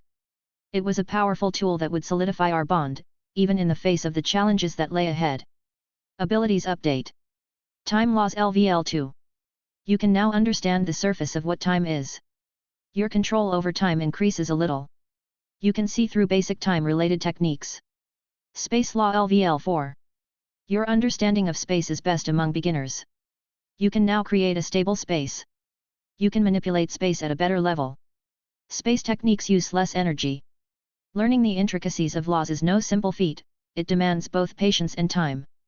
Fortunately, I have a surplus of the latter thanks to my clones, so there's no need to worry. The concept highlighted the profound strength of our relationship and the depth of our commitment. The notion of using the seal to enhance our soul power held great allure, further cementing our connection and empowering us to confront the challenges that lay ahead. Chapter 37, Marriage Ceremony. Tsukimi, this seal you created can also increase the soul power of the user. I think you should use them on your wives, indeed they will be more than ready to do so. Well, the seal is a bit of a formality, as I know I and wives are ready to die for one another at any time. We are already connected by soul, right? So will they also gain the power boost when I kill using you? I asked her, as that will help in balancing the bond with the seal. Indeed, since their soul will interlink with you, I can also help theirs, but why should I? You are my only master, not them. I was puzzled at first to why she was saying this, but after sensing her obsessive feelings through our link, a smile adorned on my face. Over the course of these years, we engaged in numerous conversations that deepened our bond and allowed me to appreciate her personality even more. Here I was considering the possibility of granting my Mayure a physical body in the future. It seems that might not be necessary now, I stated in a calm tone, my voice devoid of overt emotions. The words were carefully chosen, intended to evoke a particular reaction from the little soul in my presence. Her immediate panic was exactly what I anticipated. I was merely jesting, Master. I would be more than willing to share some space with those your wives, I mean. After all, they are like sisters to me. She spoke in a somewhat hurried manner, the words coming out in a rush as she tried to rectify her earlier panic. I suppose we'll have to wait and see what the future holds, I responded, sensing a hint of disappointment in her tone. Her situation was indeed more complex since she was bonded to the sword that had given rise to her existence. I lay in the grass, surrounded by a field of vibrant red flowers that painted the landscape. The air carried the delicate scent of blossoms, infusing a sense of tranquility into the moment. Lost in thought about the intricate seal I had been working on, my senses gradually detected 2 new scents wafting through the air, mingling with the floral fragrance. I turned my gaze towards the source of the scents, finding Matatabi settling down beside me, and Kokuo taking her place on the other side. "What occupies your thoughts, my dear?" Matatabi inquired gently, her presence a comforting presence next to me. Kokuo's presence on my other side completed the circle, enveloping me in a sense of unity and companionship. "I was conversing with Mayure about a seal I created for our marriage ceremony," I explained, sensing their curiosity and attentiveness. The topic seemed to pique their interest, given their exposure to human villages and the various cultures they had encountered during our time together. Having been around humans for a significant amount of time, they had naturally become intrigued by concepts like marriage. Despite our unique circumstances, I saw no harm in discussing and adopting some of these traditions, particularly if it brought us a sense of unity and connection. "Really? What kind of seal?" Kokuo inquired, clearly intrigued by the concept I had mentioned. "It's a seal that binds the souls of the caster and the one it's cast on. The primary effect is an increase in soul power for both individuals, and it forms a strong connection between them. The caster's soul power can be shared with multiple others as long as the soul is sufficiently powerful," I explained, detailing the core functions of the seal. I continued, "The seal also has several other abilities. It can transmit information, allowing the sharing of thoughts and emotions. There's a passive ability that enables the sensing of each other's health and surface thoughts, but that's only if both parties agree. It can also passively convey the emotions someone is feeling." Their expressions shifted as they absorbed the information, exchanging glances that seemed to convey their thoughts and feelings about the concept. Their eyes lit up with a mixture of interest and excitement as they absorbed the details of the seal's capabilities. With a gentle smile, I continued, "But it's important to note that the seal also establishes a link between our lives and deaths. So, when would you both be comfortable doing this?" My voice carried a sense of assurance, knowing that their bond was strong and they would likely be eager to accept such a meaningful connection. Their expressions radiated the understanding that my trust in them ran deep, solidified through the challenges we had confronted as a team. There was no room for doubt when their faces reflected the indomitable determination they had exhibited during the rigorous training we underwent together. It was a memory etched in their features, a testament to their unwavering dedication to stand alongside me, even when it meant enduring the most demanding of trials. In a heartwarming display of their affection and enthusiasm, they surged forward, wrapping me in a fervent embrace from both sides. Their tails swished animatedly, mirroring the excitement that filled the air. They looked so lovely as the moonlight highlighted their facial features. Slowly, I leaned in to kiss both of them simultaneously. After gradually melting into each other's embrace, they finally spoke, "Let's do it now. I don't want to wait anymore." "Sure, the night is ours to remember," I smiled at their eagerness. I took both of their hands and used the yin and yang elements for creation. Both of them, along with me, were enveloped in a sealing matrix, with words running under our feet. After the matrix was fully formed, we felt a tearing pain in our souls. As the sealing process continued, the sensation of merging our souls in sections was an unusual one. The pain, though intense, wasn't harmful to us, but rather a reflection of the profound connection that was being forged. It was as if the very essence of our beings was intertwining, creating an unbreakable bond that went beyond the physical realm. After what felt like an eternity, the pain gradually subsided, leaving behind a sense of unity and shared purpose. The sealing matrix's intricate patterns converged on our ring fingers, forming 3 distinct and intricate seals. Amidst the awe-inspiring energy that enveloped us, a sensation akin to a tearing pain surged through our very souls, a testament to the profound transformation taking place.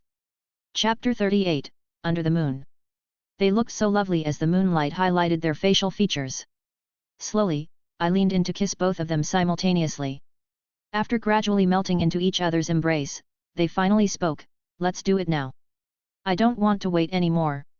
"Sure, the night is ours to remember," I smiled at their eagerness. I took both of their hands and used the yin and yang elements for creation. Both of them, along with me, were enveloped in a sealing matrix, with words running under our feet. After the matrix was fully formed, we felt a tearing pain in our souls. As the sealing process continued, the sensation of merging our souls in sections was an unusual one. The pain, though intense, wasn't harmful to us, but rather a reflection of the profound connection that was being forged. It was as if the very essence of our beings was intertwining, creating an unbreakable bond that went beyond the physical realm.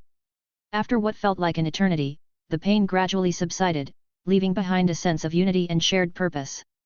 The sealing matrix's intricate patterns converged on our ring fingers, forming 3 distinct and intricate seals.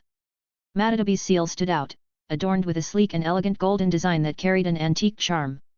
A prominent blue gemstone graced the center of the ring, its surface holding a mesmerizing play of light and shadow, with occasional flashes of deep black embedded within its depths. This gemstone seemed to encapsulate the essence of Madara's presence, capturing both her fiery spirit and enigmatic nature within its depths. Kokuo's ring bore a stark contrast to Madara's, manifesting as a black and sleek band. Its surface showcased an intricate pattern that seemed to converge gracefully, forming a mesmerizing design that encircled a stunning white stone. This stone was a pristine symbol of purity, free from any impurities, and its radiant appearance mirrored Kokuo's serene nature. As for my ring, it boasted a distinctive golden hue, with a design that managed to strike a balance between simplicity and complexity.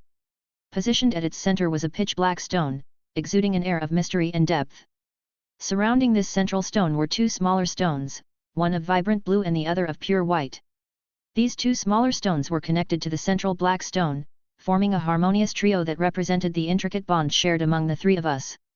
Just like our personalities and abilities, the combination of colors in the ring symbolized our unity in diversity, each stone contributing to the overall beauty and significance of the piece.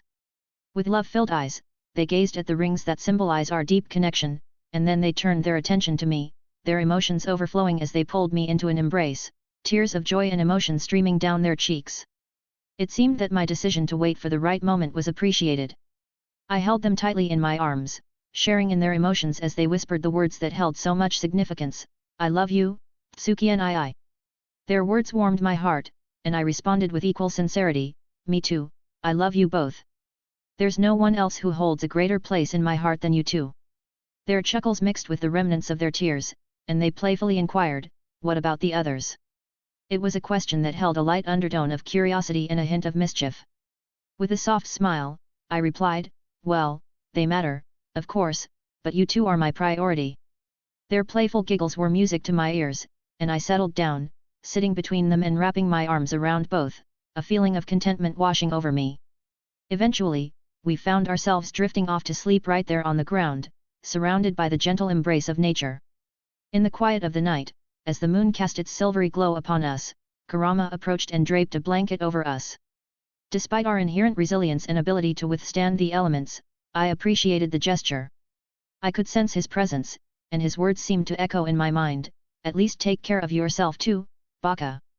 A small smile graced my lips as I nestled closer to Kokuo and Madatabi, a feeling of unity and warmth enveloping us. What a likable tsundere! Although I usually find tsundere types to be rather bothersome, this guy is an exception. It's not that he doesn't get on my nerves at times, but he has a unique way of looking out for everyone, and that's something I appreciate. He's different as he is trying to make a difference to show his feelings. When the day came for the village formations, I gathered everyone together to propose a visit to the newly founded villages.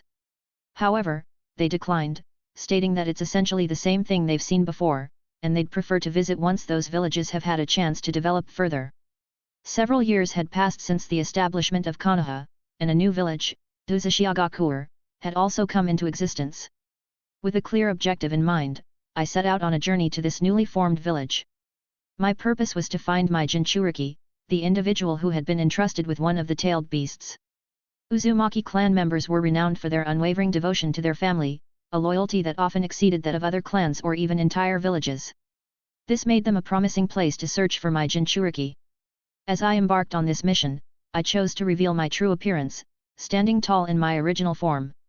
Utilizing my teleportation abilities, I arrived near the vicinity of Uchiha, also known as the Land of Whirlpools. I decided to approach the village on foot, moving with a deliberate and purposeful stride towards its entry point. My heart raced with anticipation as I stepped closer to the potential answers I sought within the Uzumaki clan. The guards stationed at the village entrance were clearly taken aback by my appearance. Their expressions held a mixture of astonishment and disbelief as they seemed to be entranced by my presence. I halted before them and, with a simple snap of my fingers, brought them out of their daze. Their momentary stupor seemed to be replaced with a slightly embarrassed reaction, one of the guards even displaying a blush on their face. I chose to disregard their reactions and proceeded to engage in conversation with the other guard. It was apparent that my appearance had left an impression on them, but I was focused on the task at hand, finding the potential Jinchuriki among the Uzumaki clan members. Though I might say I don't care about their reaction, but bro, WTF, why the hell are you trying to sneak glances at me like a shy little girl with an obvious blush on your face? Not like that buff body of yours helps you. Ugh, I hate coming here. Chapter 39, Visiting Uchiha. The guards stationed at the village entrance were clearly taken aback by my appearance. Their expressions held a mixture of astonishment and disbelief as they seemed to be entranced by my presence. I halted before them and, with a simple snap of my fingers, brought them out of their daze. Purpose of visit? The guard asked.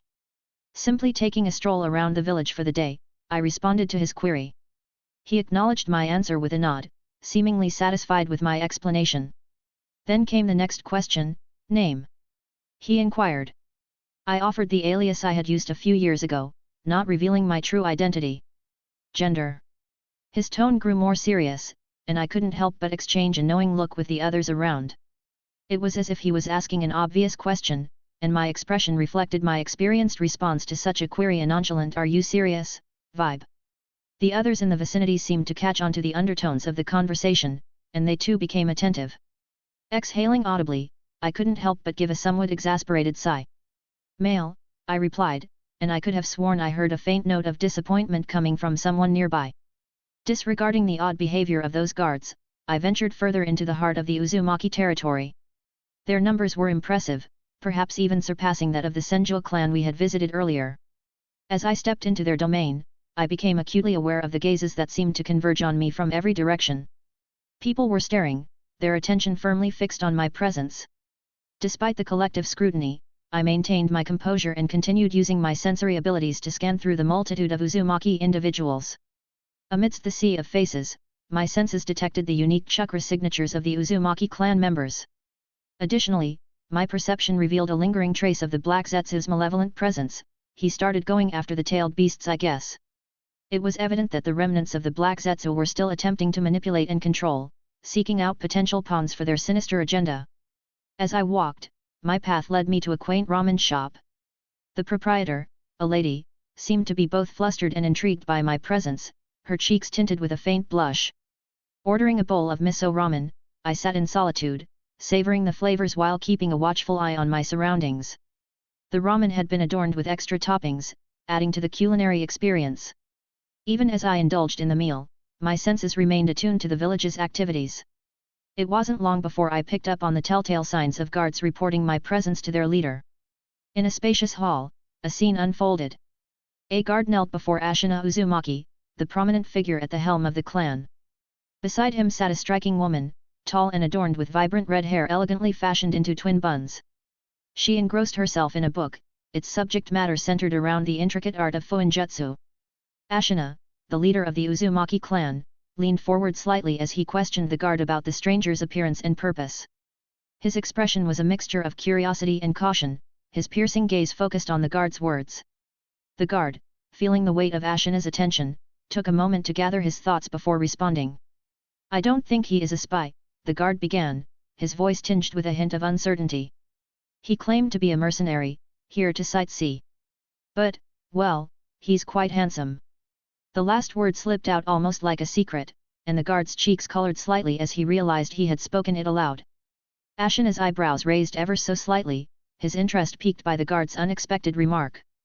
Beside him, a tall and beautiful woman with red hair tied in a twin bun over her head was engrossed in reading a book on fuinjutsu. The woman's presence exuded a sense of confidence and intelligence, her focus unwavering despite the conversation happening nearby.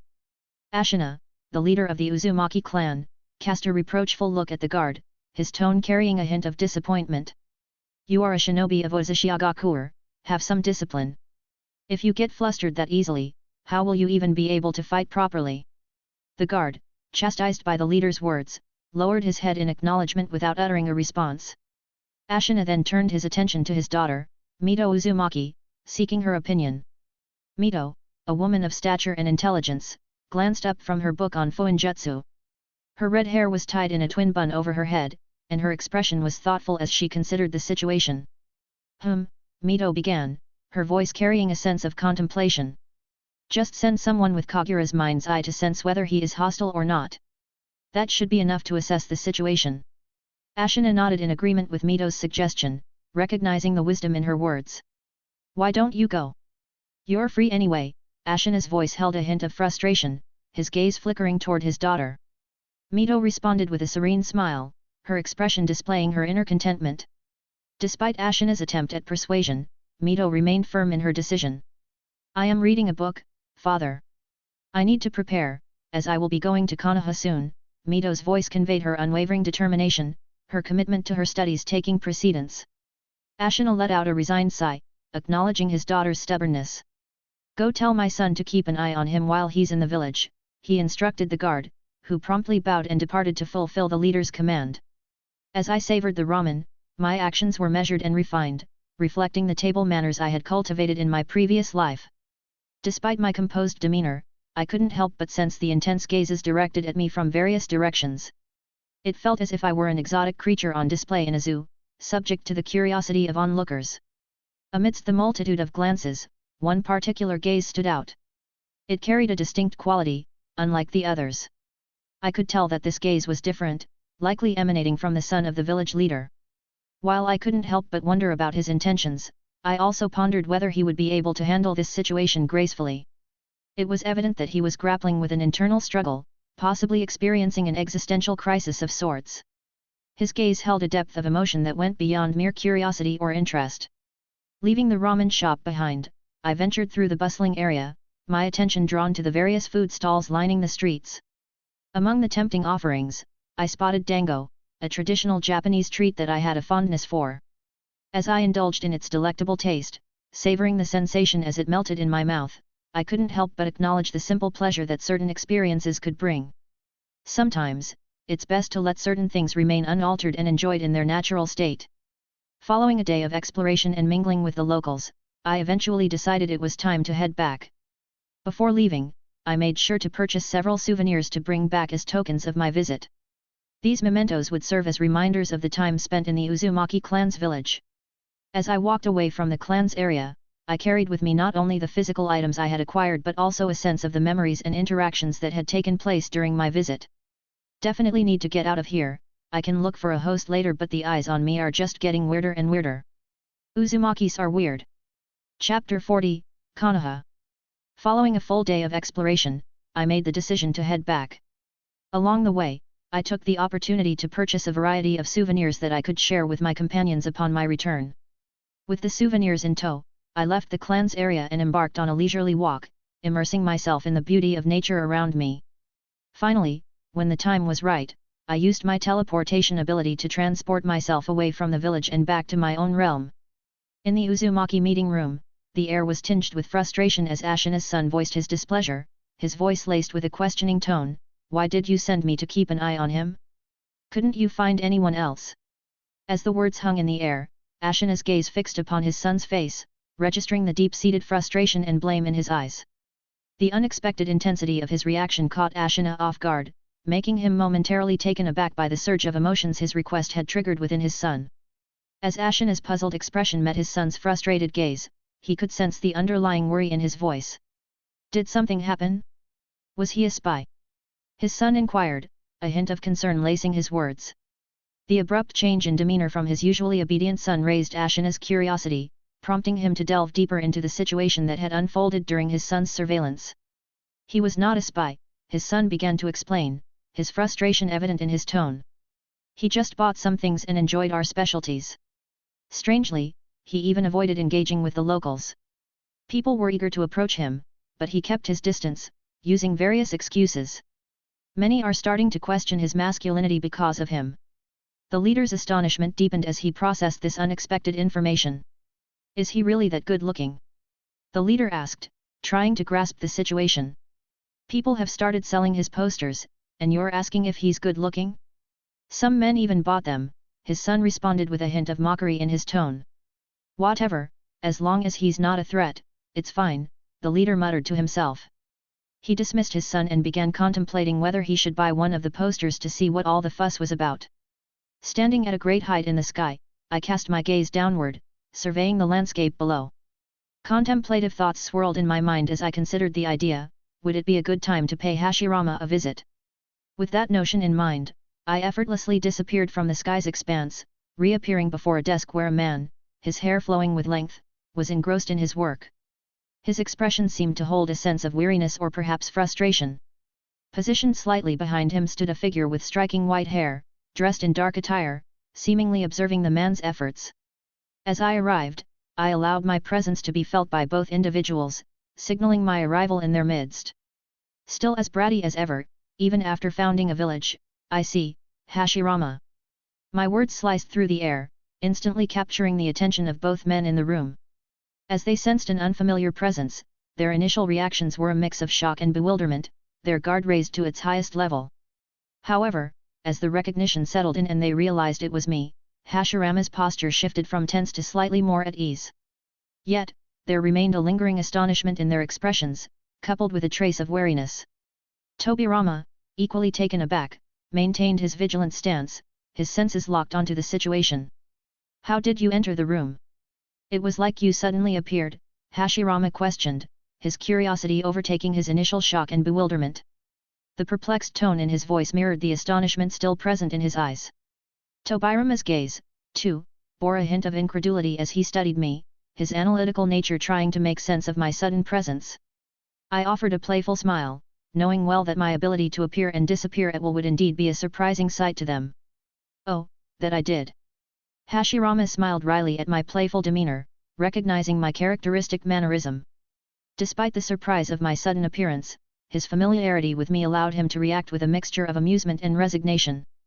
He exchanged a knowing glance with Tobirama, both of them seemingly accustomed to my unpredictable entrances. Akiyako Nii-san, how long have you been here? Hashirama asked, his expression a mix of vigilance and astonishment. Not too long, but long enough to see your bratty face buried in paperwork, I responded with a smirk, maintaining my playful tone. The familiarity between us allowed for such banter even in unexpected encounters. Tobirama was the first one to regain his composure. He looked at me with a mix of wonder and astonishment, nudging Hashirama who seemed to be struck speechless. He blushed and closed his mouth, clearly taken aback by my appearance. Well, I never saw or heard about you after you vanished, and where is your family? How do you manage to look the same as always? Hashirama asked, his curiosity evident as he scratched the back of his head. Well, we live our life in a secluded area and rarely interact with others. I just came to see you, especially after I heard about you becoming Hokage when I visited Uchiha, I replied. I deliberately ignored his last question and shifted the topic, showing him the bags of food I was holding. I sensed someone with high amount of chakra for humans walk in our direction. And what's up with the name? Couldn't you come up with something better? Even the village itself isn't hidden and you call it Hidden Village of the Leaf. Hashirama's sweat dropped at my comments as Tobirama had a slight smirk on his face. Well, Nii-san, my friend came up with the name. I decided the village's name. Don't be the one to name you kids at least. I said with a slight over-exaggerated sigh. Did you visit our village? How was it? Hashirama's curiosity flowed forth in a series of questions, his eagerness to know about my visit evident in his tone. As he fired off inquiries one after another, a new presence entered the room, capturing my attention. It was the same individual I had sensed earlier, his chakra unmistakable. With my senses, I already knew the identity of the newcomer. Chapter 41, The time has arrived. Did you visit our village? How was it? Hashirama's curiosity flowed forth in a series of questions, his eagerness to know about my visit evident in his tone. As he fired off inquiries one after another, a new presence entered the room, capturing my attention. It was the same individual I had sensed earlier. The identity of the newcomer wasn't a mystery, it was Madara Uchiha, a name that held significance in this era. Madara's initial astonishment at seeing me was palpable, his reaction swift but quickly concealed. As he regained his composure, his expression turned to one of suspicion and inquiry, directed at Hashirama.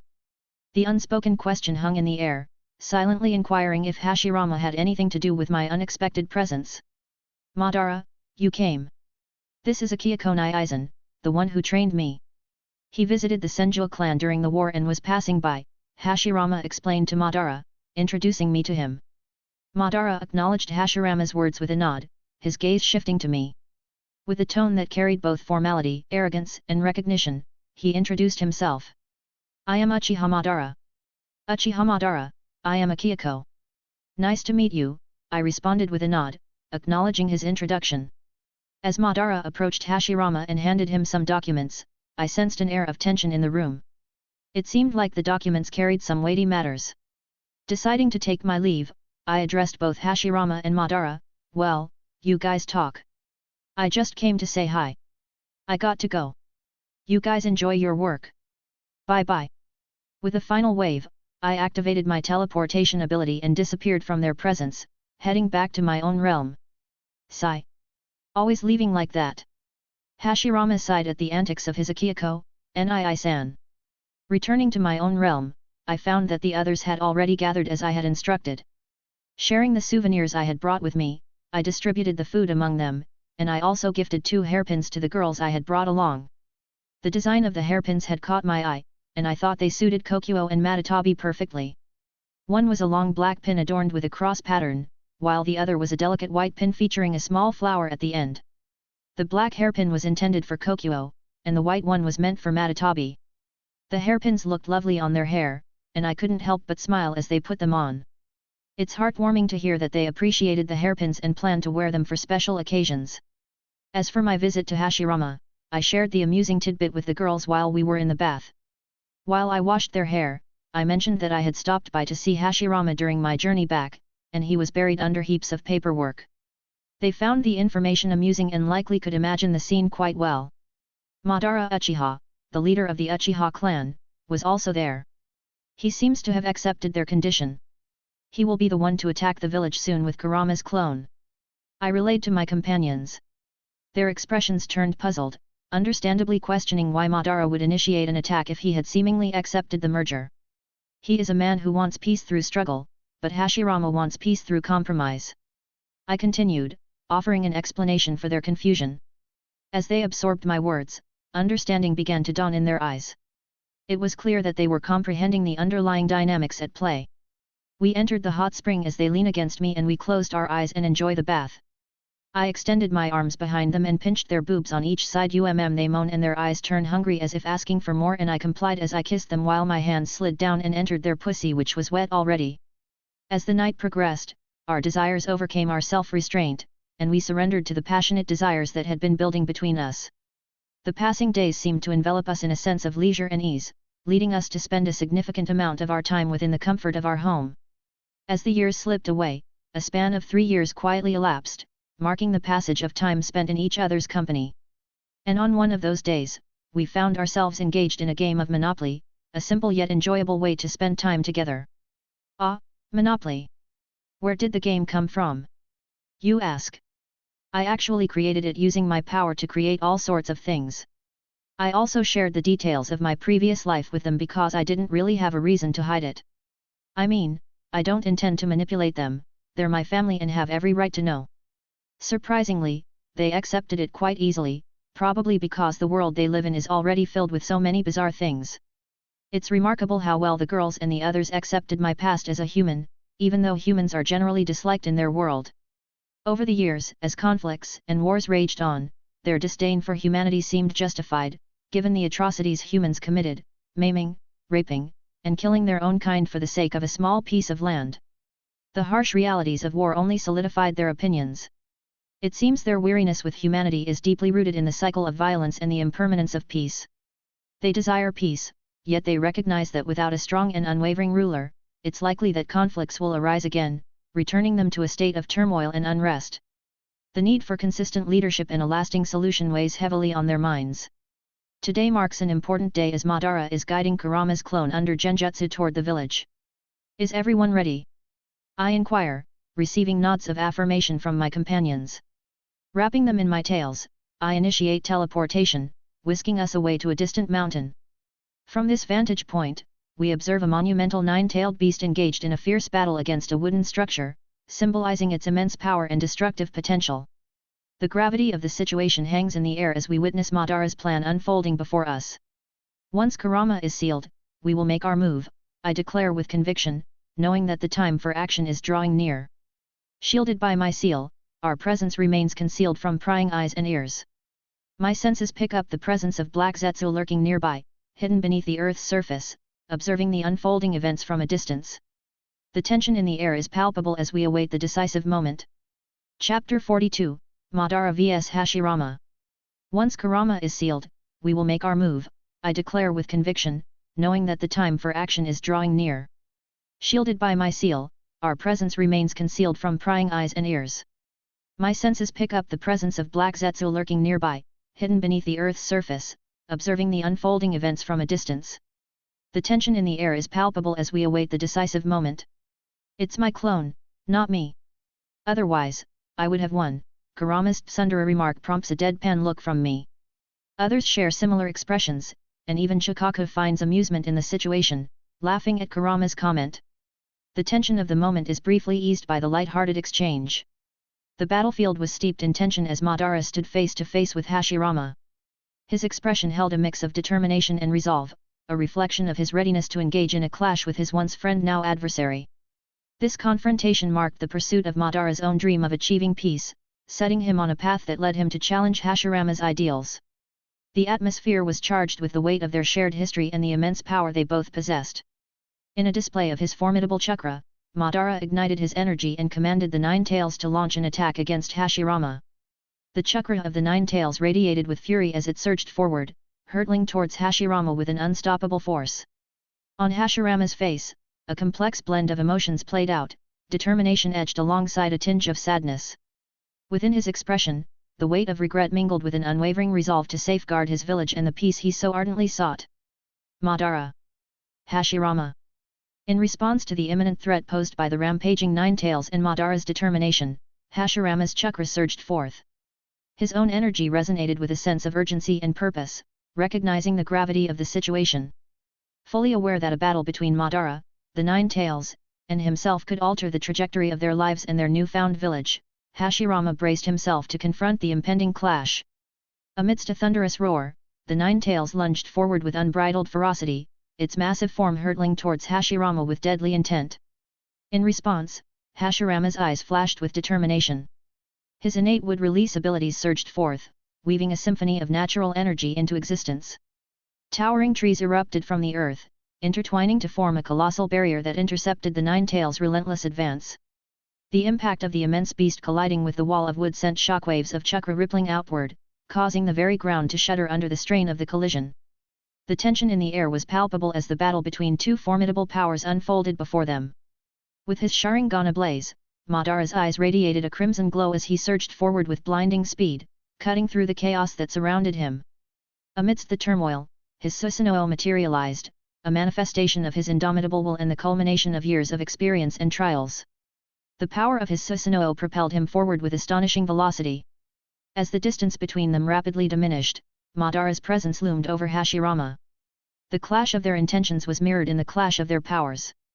In a decisive moment, Madara reached Hashirama, his sword flashing with deadly intent. With swift and ruthless precision, he swung his blade, cleaving through the space between them as if attempting to sever the bonds of history itself. His attack aimed to rend Hashirama in two, a testament to the gravity of their conflict and the intensity of their rivalry. In response to Madara's ferocious strike, Hashirama's eyes blazed with a determination that matched the intensity of the battle. His mastery over the wood release allowed him to harness the very essence of nature itself, and in a remarkable display of power, he summoned forth a colossal titan formed from towering trees. This immense titan, towering at the level of Madara's Susanoo, materialized with a profound rumble that echoed across the battlefield.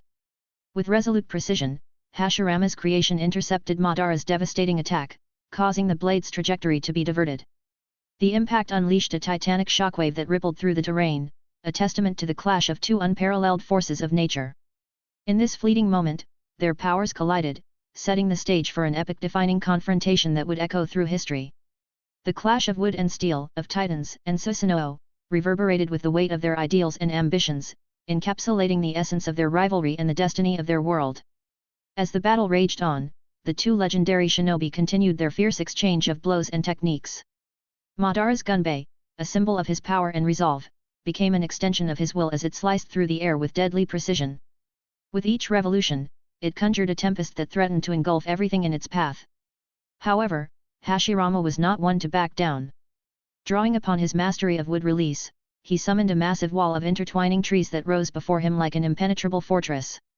This formidable wood wall acted as a bulwark against Madara's onslaught, absorbing the force of the tempest and scattering splinters in all directions. The collision of wind and wood created a tumultuous spectacle, a visual testament to the sheer force being wielded by these two titans of shinobi history. Amidst the chaos, the very earth beneath them seemed to groan in protest, its surface cracking and shifting as though reflecting the intensity of the battle waged upon it. The ground bore witness to their clash, a battlefield echoing with the clash of ideals, power, and destiny. Mito Uzumaki, a beacon of strength and resilience, stepped onto the battlefield with a determined air about her. Her presence brought a new dynamic to the unfolding confrontation, and her eyes blazed with a fiery resolve. Focusing her attention on the rampaging Nine Tails, she summoned forth her formidable adamantine sealing chains, a testament to her powerful fuinjutsu skills and her Uzumaki heritage. The adamantine chains whirled and lashed out with precision, like serpents seeking to control the chaos around them. Mito's expert control over the chains allowed her to intercept the Nine Tails' movements, ensnaring its massive form and halting its rampage. The beast's attention was swiftly diverted towards her as it found itself in a struggle against the chain's unyielding grip. The air grew tense as Mito's battle with the Nine Tails added a new layer of complexity to the ongoing clash. Her actions displayed not only her determination to protect her people but also her mastery over the intricate art of sealing. The battlefield had now become a stage for the convergence of multiple forces, each driven by their own convictions and strengths, each playing a crucial role in shaping the outcome of this fateful encounter. Chapter 43, Madara vs Hashirama, End. Hashirama's hands danced through the seals as he used earth style, causing the earth to upheave and shift. Tree roots surged out of the ground in an attempt to bind the mighty beasts, while Mito's hands flashed, forming hand seals as her adamantine chains also moved towards the beast. Madara wasn't the one outmaneuvered so easily, as his Sharingan spun and formed a kunao-shaped pattern as he focused on the roots and spoke in a low cold voice that sent a chill around people's spines. Amaterasu, a torrent of black flames formed on the Ruta, burning them down to the ground, freeing the Nine Tails. Hashirama amidst all of this looked at Madara, his voice carrying a hint of somber resonance. Madara, this path you have chosen, it's not too late to turn back. Madara's reply was resolute, carrying a hint of pain. I have committed myself to this path. Our ideologies clash and there can only be one victor. Hashirama again used his wood titan to attack Madara while Mito was intercepting Nine Tails' attack with her seals. Her mind working at a fast speed, thinking of a way to stop the beast from causing more destruction. Hashirama slammed his titan at Madara while forming another set of seals which formed roots emerging from the ground in the form of a whip. That whip clashed with Nine Tails, causing the chakra of the clone to shake. Soon the clone was out of genjutsu and was now filled with anger toward Madara, who tried to control him even though he knew what would happen. The feeling of being controlled wasn't pleasant and he hated being in that state. We all made the face of pity. The clone, although came out of illusion, was angry at the attack and started trashing everything around him again. While he was rampaging, Mito's chain sneaked around his feet, binding it in the process. She formed another set of seals and pulled the Nine Tails towards herself, and the seal enveloped both of them, flashing in radiance as the beast grew smaller in size and the chakra was sealed inside her body. Exhausted from her efforts, Mito Uzumaki stepped aside to catch her breath, her gaze shifting from the ongoing battle to the retreating figure of Madara. While a sense of relief washed over her that the village was spared from a potential catastrophe, her expression grew somber as she observed Hashirama pursuing his former friend. As Hashirama rushed after Madara, his determination clear in every step he took, Mito's attention settled on the man she held close to her heart. Hashirama, her husband and the leader of the Senju clan, was driven by an unwavering sense of responsibility and an unyielding desire to protect their people. Yet, his single-minded pursuit of Madara, the man who had posed a grave threat to their peace, now left a bitter taste in Mito's mouth. Her eyes darkened as she watched Hashirama's back.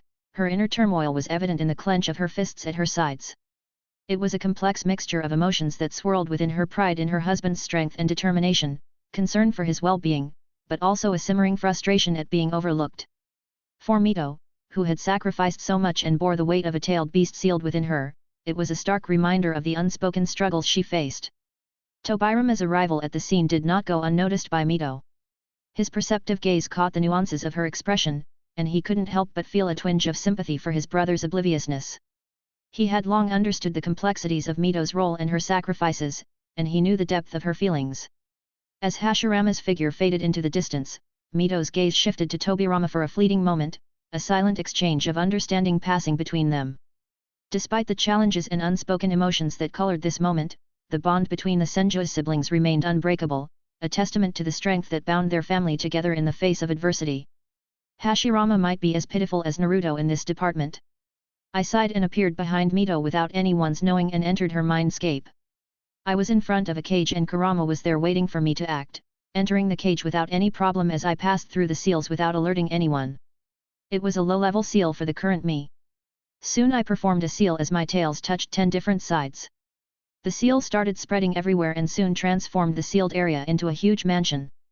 I used space laws to connect the mansion to my dimension as I turned to the clone and jumped on his head. Kurama, this home should be you fine for now, it also connects to my dimension. On the outside, the seal remains the same. They won't notice any difference. I have left many books for you to read in there.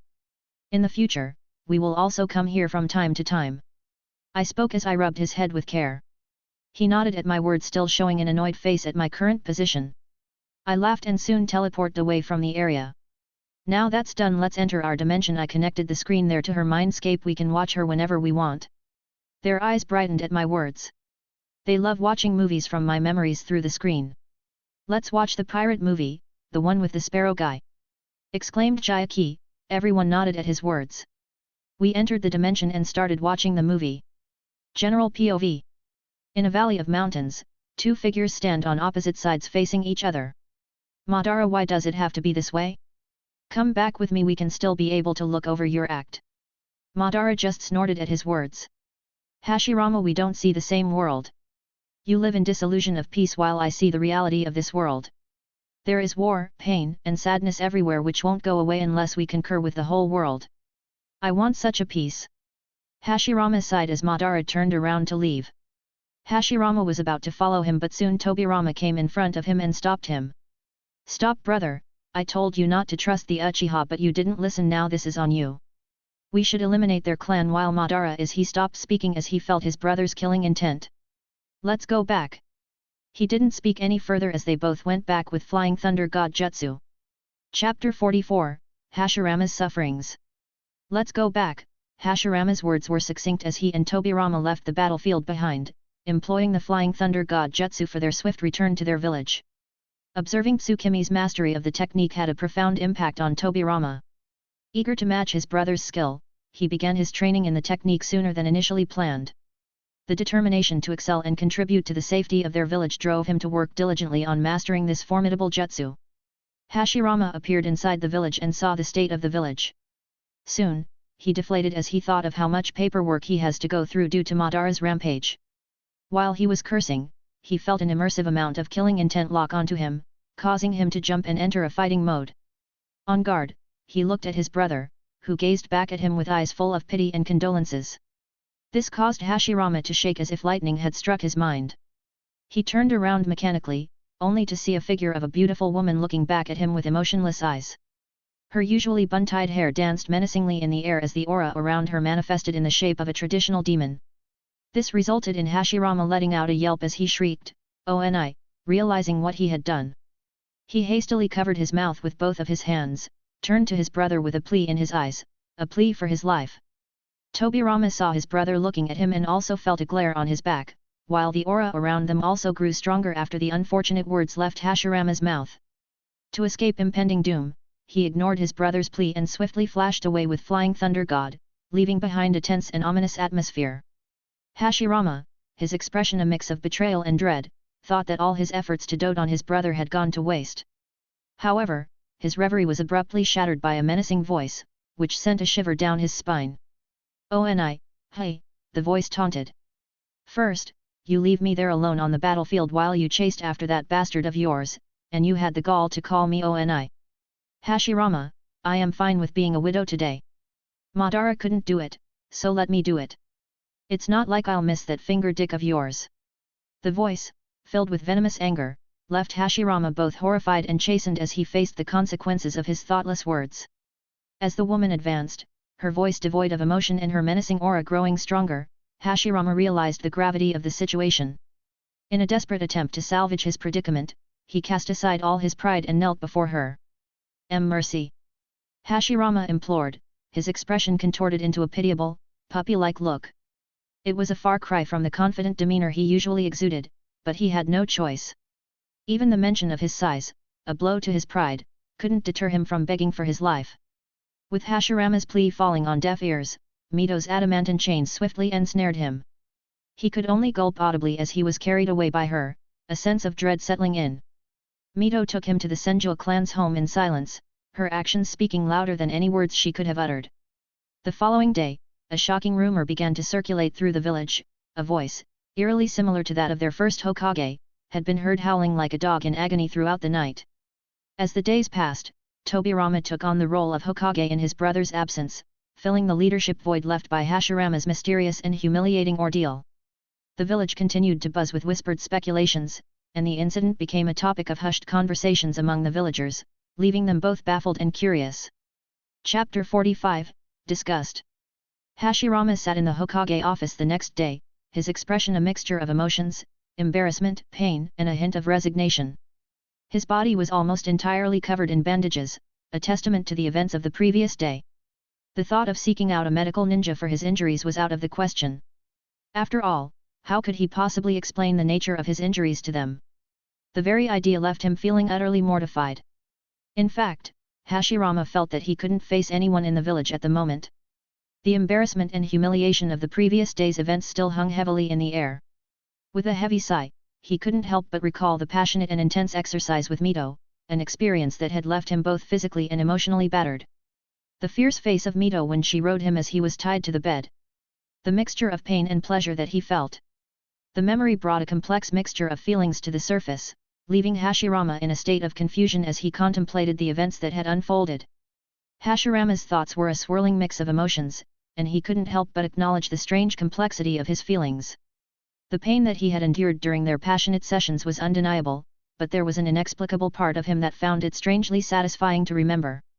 It was a new and somewhat perplexing experience for him. Their time together had always been intense, but for the first time, it had left him with a sense of fulfillment. Turning his gaze to his brother Tobirama, who seemed to be studying a massive mountain rock in the corner of the village with unusual interest, Hashirama couldn't help but snort in amusement. With a resigned sigh, he returned his attention to the mountain of paperwork on his desk. Tobirama, on the other hand, continued to find solace in whatever intriguing discovery he had made on that rocky outcrop, choosing to ignore his brother's turbulent thoughts. "Don't look at me, brother, it was all for the greater good." Back in the Tsukimi's dimension, everyone was gathered inside a room as they just finished watching a whole series of a movie together. Tsukimi's dimension provided a temporary respite from the outside world, and after an enjoyable movie marathon, Jayaki found himself yearning for a change of scenery. "Tsukimi and I-san, I want to go outside and explore a little. I am getting bored here."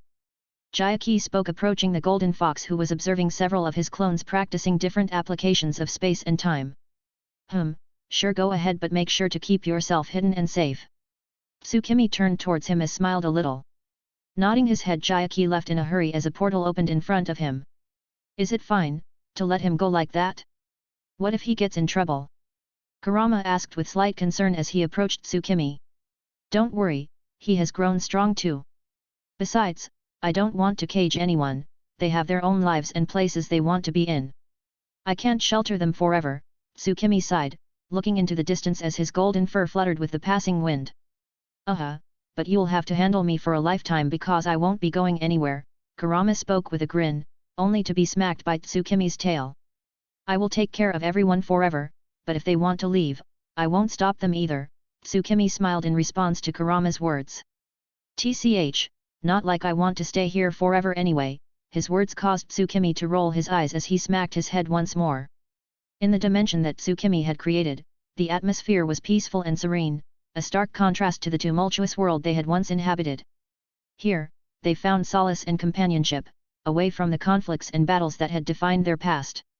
As they continued their conversation, Tsukimi and Kurama basked in the tranquility of their secluded haven. It was a place where time seemed to slow down, allowing them to reflect on their experiences and the bonds they had formed. "Want to watch what happened to Hashirama yesterday?" Tsukimi inquired. Hearing his question, Kurama grew curious and nodded in agreement. Tsukimi waved his claws, and a screen appeared, displaying the events that transpired after they had left the scene. The screen revealed a battered and bruised Hashirama Senju, who appeared to have gone through quite an ordeal. He was covered in bandages, and his expression held a mix of discomfort and embarrassment. Kurama and Tsukimi observed as Hashirama, the powerful first Hokage, seemed to be nursing his wounds and facing the aftermath of a challenging experience. The tension in the room was palpable as they watched in silence. Kurama couldn't help but comment, "He certainly had quite a rough time, didn't he?"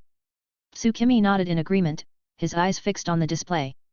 "Yes, it seems like he went through quite the ordeal. I wonder what happened." As they continued to watch, the scene unfolded, revealing more details of Hashirama's struggles and the unexpected events that had taken place. Tsukimi waved his claws once more and the scenes shifted to the start of the event after they left the place. As the scenes of Hashirama's escapade played out, the expressions on Kurama and Tsukimi's faces underwent a dramatic transformation. What had started as a moment of amusement at Hashirama's predicament quickly evolved into a mixture of pity and confusion.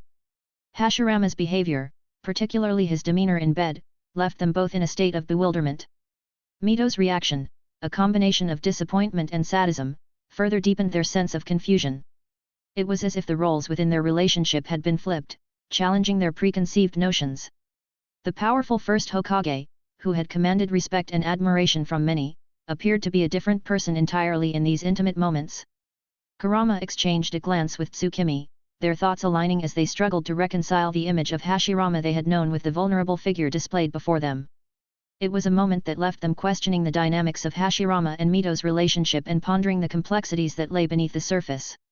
They felt a deep sense of disgust towards Hashirama and his actions. Chapter 46, Shopping. Tsukimi hurriedly waved his hands and closed the screen, turning towards Kurama, who looked at him with a confused yet relieved expression. Soon, his doubts cleared as two blurs appeared in front of them, revealing themselves to be Madara and Koko. "We never watched what happened after she dragged him. You hear that? We will never talk about it again," he heard Tsukimi's voice in his head, and he nodded repeatedly. Madara and Koko's sudden appearance broke the awkward silence that had settled after witnessing Hashirama's rather embarrassing situation. Both tailed beasts seemed to share the sentiment of not wanting to delve further into the matter, and Kurama readily agreed, nodding in agreement. With that understanding, they moved on, leaving that particular chapter of Hashirama's life firmly closed and deciding to focus on more pleasant topics or activities. "Did you too, my Yuri, understand?" he asked again, this time within his soul. My Yuri's response was clear, "Don't even remind me of that, it was disgusting. I would never even think of that." Hearing her words, Tsukimi nodded in understanding. Madara then asked Tsukimi, "What were you doing, dear?"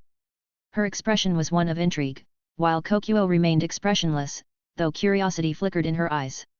"Oh. Nothing, we were just watching what happened to Hashirama yesterday." "Why?" Tsukimi responded without any change in his expression.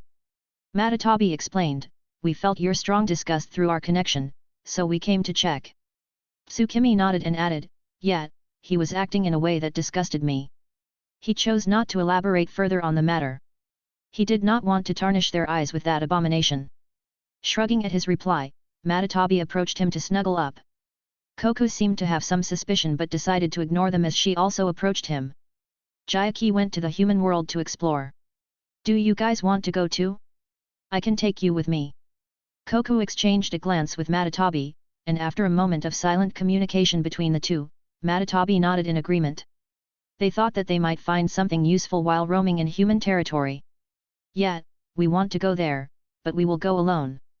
"We want to shop," Madara spoke while Koko agreed with her silently. Opening the portal once again, Tsukimi sent the duo towards the nearest human village. Sighing, he decided to continue practicing. Tsukimi resumed his training, honing his skills with space and time manipulation.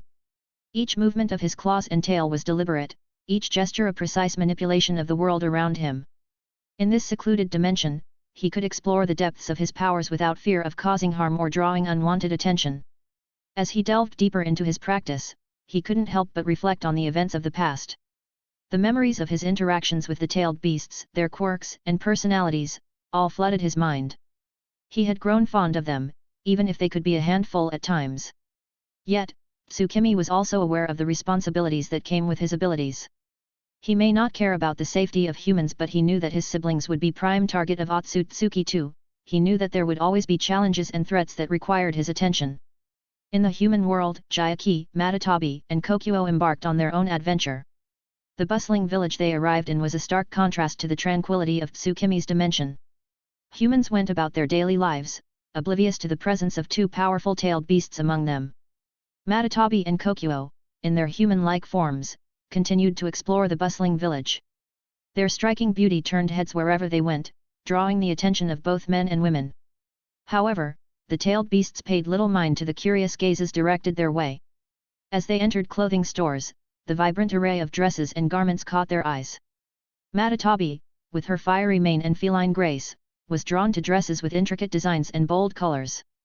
She moved through the racks, carefully examining each piece before selecting a few that appealed to her sense of style.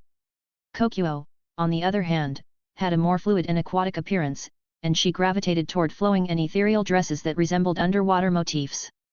She appreciated the delicate craftsmanship of the fabrics and was particularly interested in garments that mimicked the patterns of ocean waves and coral reefs. Their shopping escapade soon turned into a fashion show of sorts as they tried on different outfits, much to the amusement of the store attendants. Even though all of them were female, the look in their eyes still invoked a sense of disgust from the duo. Matatabi twirled in front of a mirror, her fiery dress shimmering as she posed with confidence. Kokuo, in her flowing aquatic-themed gown, moved gracefully, evoking the beauty of the sea. As they made their selections and paid for their chosen outfits, the villagers began to realize that these two captivating women were more than just beautiful, they were unique and otherworldly. Some whispered stories about the enchanting strangers who had graced their village, adding a touch of mystique to the day. With their shopping bags in hand, Matatabi and Kokuo continued to explore the village, now in their new outfits. Their presence added a touch of elegance to the bustling streets, and their curiosity about the human world led them to new adventures and discoveries. They found another good store which they thought would have something that they might like. So they entered the store without any other thoughts. Chapter 47, Kokuo's Anger. Little bloody scenes ahead, so be careful. When they entered the shop, the shopkeeper stood flustered in front of them, trying his best to speak properly. They ignored him and turned to look at the little girl that was working as an assistant there. "What type of clothes do you have here?" The girl came out of her shock as she blushed heavily but tried her best to speak. We have all types of clothes from underwear to outerwear, from daywear to nightwear." Nodding their heads, Matatabi asked her to show them the innerwear and the nightwear as rest so they could make them with their energy. Kokuo looked at the people looking at them with a lustful gaze and frowned. She released her killing intent discreetly and precisely only on those people. The little girl took them inside a waiting area as she brought several inner garments for women and ninja both alike. As they were looking through the underwear, they heard a voice inside their head causing them to jerk a little. "Don't buy innerwear, I can make better ones as I know all you sizes inch by inch." Kokuo coughed a little to compose herself, but the small blush on her face was evident. Matatabi was no different from her in that regard, but she was slightly breathing heavily. "Bring the nightwear instead." Thinking that they didn't like their clothes, she went and bought their best nightwear. "Tsuki peeping?" Kokuo asked as she connected to their link. She heard a chuckle from the other side of the connection. "I got curious at what you were doing, so I decided to see a little and I added the money in your rings. It holds a separate space to hold things, so shop all you want. The space is 100 meters wide anyway. I sensed a few bugs around there too, squash them without leaving anything behind. Let them know what it means to my wives." Hearing those cold yet domineering words from him caused them to tremble a little as they felt their legs get a little slimy. "Don't worry, none will survive," Matatabi replied as her chest heaved up and down. Seeing their reaction, he cut off the connection. "Let's hurry," Matatabi voiced out her opinion as she turned to look at Kokuo. Kokuo with a dreamy look nodded her head. Yet. Soon the little girl came with a variety of night clothing. Looking at them, Matatabi's eyes sparkled. "What about mine?" She looked at the little girl in a quizzical manner, not understanding why she didn't brought her girls. "But aren't you too little for this type of clothes?" "OOF." Kokuo was struck with an imaginary arrow at the words of the little girl. "You should grow up, maybe you can wear that type of clothes when you are like this big sister. OOF asterisk. Kokuo turned to look at Matatabi with a glare, who had a slight smirk on her face hearing the attendant's words. Well, she is right, you should grow up like me, she spoke as she emphasized her breasts by crossing her arms under them. Maybe big brother likes them big. Kokuo was at her limit as her face was turning emotionless. Chuckling, Matatabi turned to the little girl. She is as old as me, just has a little growth problem, you don't have to worry about her. Twitch. The attendant nodded her head in understanding and bowed to apologize to Kokuo. She turned to go back, leaving Matatabi to choose her pick. A frosty aura leaked from Kokuo, she directed that at her, which she promptly ignored. Don't cause any trouble here. You can take out your frustration on the bugs outside. Kokuo controlled her emotions as she looked at her once more. She turned her head towards the incoming person. Here, this is the smallest size we have. They might fit you. Pfft. Kokuo eyebrows twitch at the deliberate chuckle from Matatabi. She ignored her and looked at the clothes. Finding what she was looking for, she turned to the attendant and passed her the clothes to pack up. Matatabi also did the same. Taking the clothes, the attendant took them towards the front desk with a flushed face. While the duo were paying for the goods they purchased, he tried to sneak some glance at Koku, only to receive a deathly glare. Maybe that's why he has your size in clothes. Hearing these words in her mind, Kokuo's hands, which were on the counter, tightened their grip and cracks started to appear on them, scaring the manager. He hurriedly packed their purchased items and presented them to the girls. Paying for it, they left the store in a random direction. They walked slowly as they arrived in a narrow valley. Turning, they looked at the people following them and turned to look at each other. You seem to deliberately lead us here, did you not know that we are ninjas?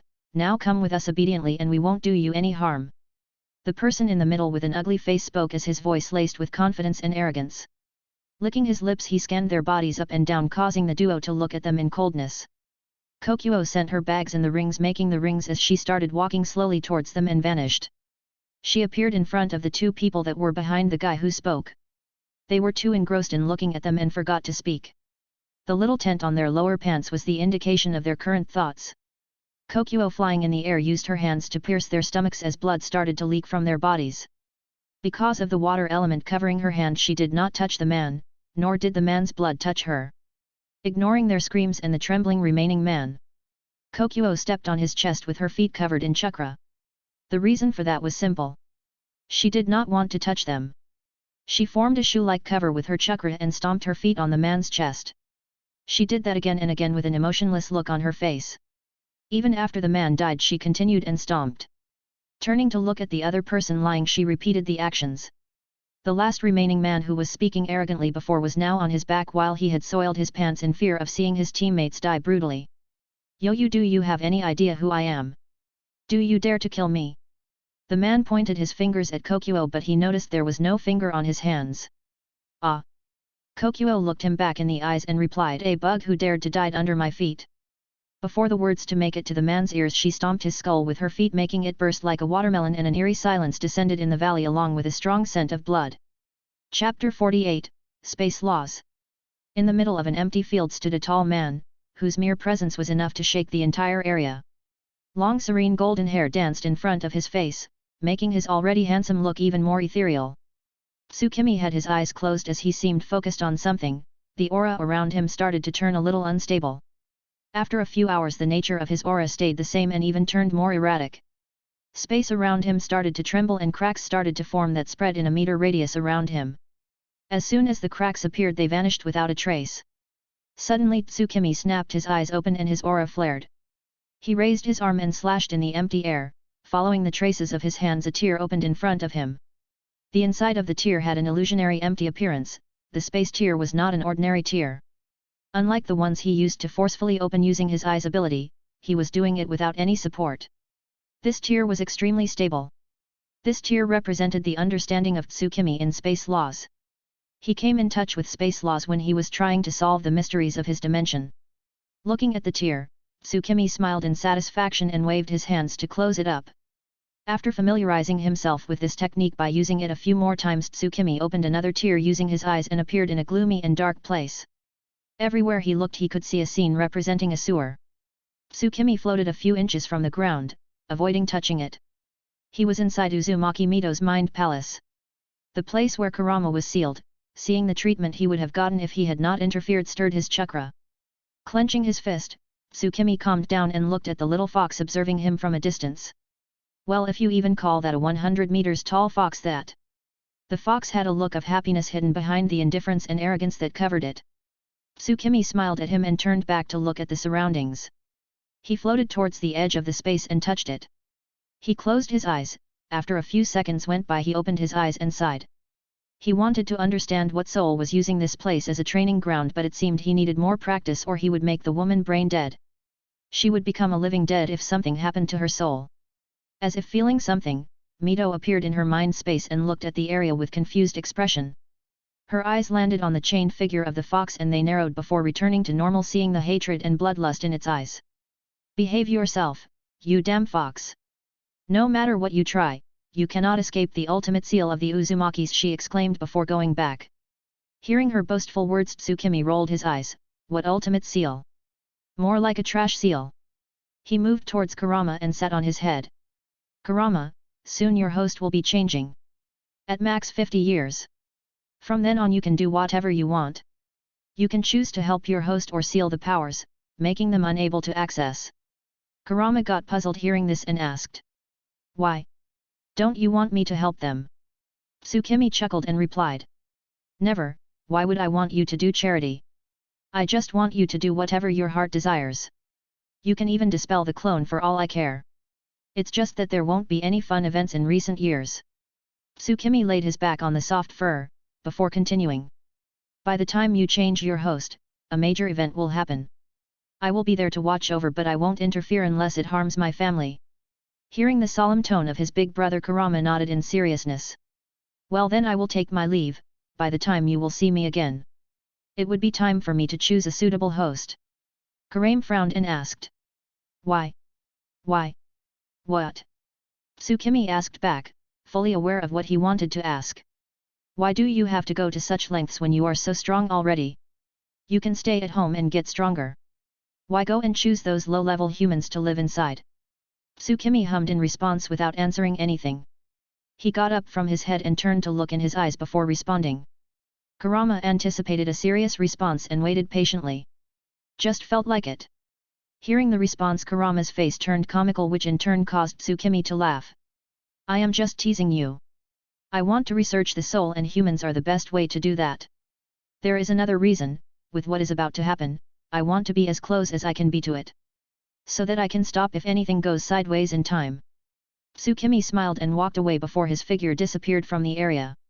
Appearing back in the room, Tsukimi looked outside the window while he thought of another reason that he did not tell Kurama. How can I let you all be sealed and be free by myself? Even if they are clones and they are not sealed and they can leave anytime. Just you wait, Otsutsuki clan, I will make sure you suffer for the trouble you are giving us. The empty look in his eyes was enough to cause attention to suspend in the room. Returning back to normal, Tsukimi walked out of the room. Chapter 49, Chapter 49, We will become students in the Ninja Academy. After a few days of roaming and killing bugs, Matatabi and Kokuo came back home and directly jumped in Tsukimi's arms. During the time they spent outside, they missed their big brother a lot. They needed to recharge their Tsukimi reserves before they could even start a conversation.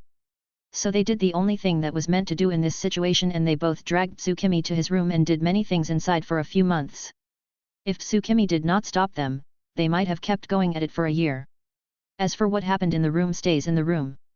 Even their sensual moans could not leave the room because of the seal Tsukimi placed on it. Even though he stopped them, he did not forget to satisfy both of them. Matatabi and Kokuo just wanted to continue even though their stamina was already plummeted. Walking up, they went to clean themselves in the bathroom where they sneaked in another day-long session. After coming out of the bath, Matatabi took him to show what they bought during their trip. These are the earrings I bought from the. One by one she enthusiastically showed her stuff while Kokuo moved and sat on his lap. She did not have the enthusiasm Matatabi had, but she loved to express her feelings in her own way. Tsukimi, didn't you say you will make those things for us? Matatabi held his arm between her plump breasts and asked in a sensual voice. Tsukimi remembered that he promised to make some dresses for them. Smirking, he snapped his finger and activated the skill creation of all things. All kinds of dresses appeared in front of them. Looking at those dresses, both of their eyes sparkled. There were all kinds of dresses from revealing nightgowns and lingerie to traditional kimonos. He even made some dresses from his previous life for them, like he made Madatabi a couple of jeans tops and even turtleneck pullovers. While he made Kokuo a sailor uniform from Japan. There was a lace lingeries for as well, along with a special outfit.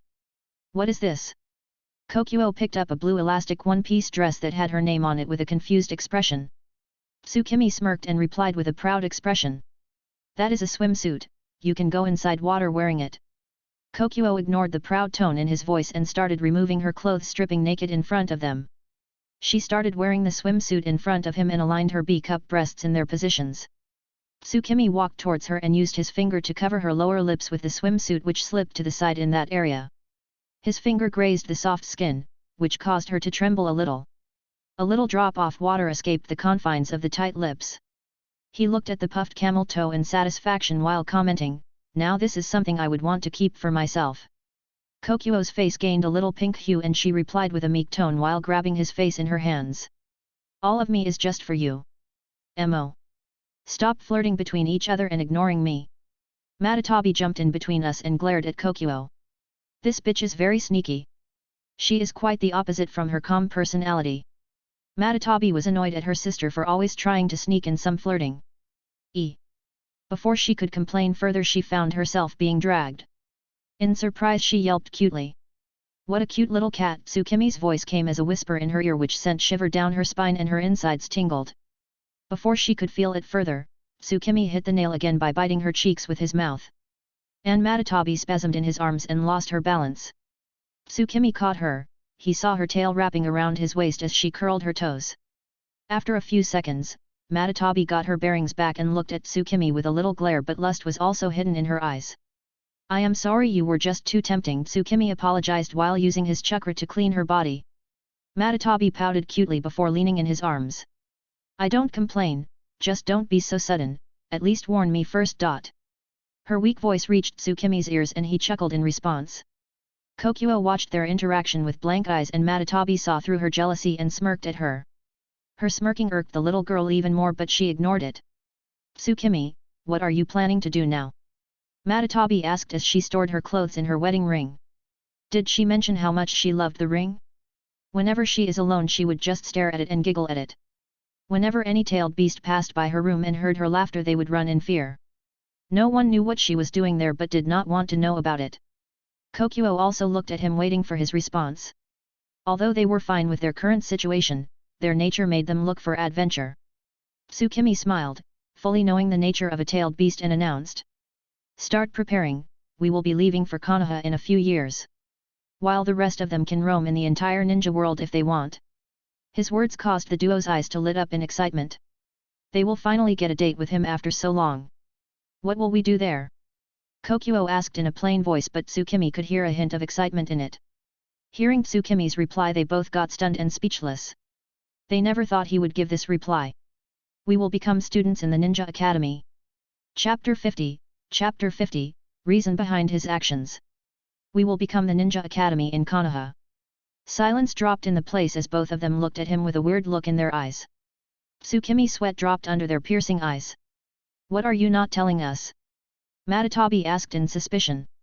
Her eyes narrowed trying to see through him, but Tsukimi has been around for a long time before they could even be born. What do you mean? Tsukimi asked back with a polite smile. There was not a change in expressions on his face. Don't give me that. I know how much you hate humans, so why would you suddenly want to go and join a village of ninjas if nothing else? Madatabi exclaimed, still looking at him with similar expressions. Tell us, Tsukimi, what is it that you want to do there? Kokuo added after Madatabi finished speaking. She knew that there must be a reason for his actions and decided for him to explain himself. Sighing, Tsukimi decided to explain to them a little about his reason to go there. Sigh, there is a change in the future. You remember when I went to visit that tadpole, he told me that he saw something in the dream shifting the future and it was becoming uncertain. His words shocked both of the girls. Madatabi narrowed her eyes and asked again. The reason for this change is in that village? Even if that's the case, what does that have to do with us? There is nothing except danger to our lives that can make you join in such an event. Does this affect us? Kokuo nodded and looked at him with a serious look in her cute pearl-like eyes. Indeed, Konoha is the center of this change, there will be many things that were supposed to happen, yet will not take place. These changes can be anything and I cannot keep on using my ability to keep a track of them. Tsukimi replied while looking in their eyes. Do you know what will happen? Kokuo asked this time. We will fight. No, we won't have to fight, we will be staying there while studying in the academy for a short time. Tsukimi looked at her while adding. There will be just swatting flies, no fighting. His words brought a slight grin to her face which was only visible to Tsukimi. He could easily understand what was going on inside her mind. She has a natural emotionless face, she expresses her feelings in her own way.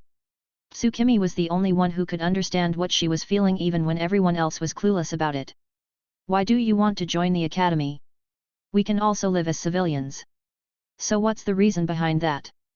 Matatabi wasn't done with her questions and asked again. Well, that's the other reason for me to go there, I will be looking for a suitable host to nurture. Tsukimi's declaration caught them off guard. It didn't take long before their aura turned cold and two pairs of empty eyes locked on him. A girl. Hearing the chilling cold voice, Tsukimi did not get scared, instead he chuckled and patted their head. Half of their momentum disappeared then and there but they still did not back down completely. My dear little wives, yes it will be a girl. I won't ever live inside a male. Gosh that sounds even disgusting to say. His facial expressions turned to that of disgust when he spoke the last line. Don't worry though, it definitely won't be someone random. Tsukimi's words caused them to sigh, even though they had some complaints about it they decided to leave it to the future thinking. Not like he would find a perfect candidate right away. They knew how picky their brother was when he had to choose something significant and currently they were talking about someone that will be significant to the whole family. This thought eased their minds even more and they nodded readily. If Tsukimi knew what was going on in their mind, he would chuckle in amusement. Now, no need to think much, you can think of it as a date for the three of us. Tsukimi's words caught their attention. He had already told them about dating and everything.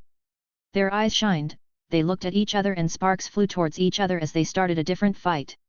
Why does she have to come, can't it be just the two of us? Both of them had similar thoughts as they looked at each other with cold eyes.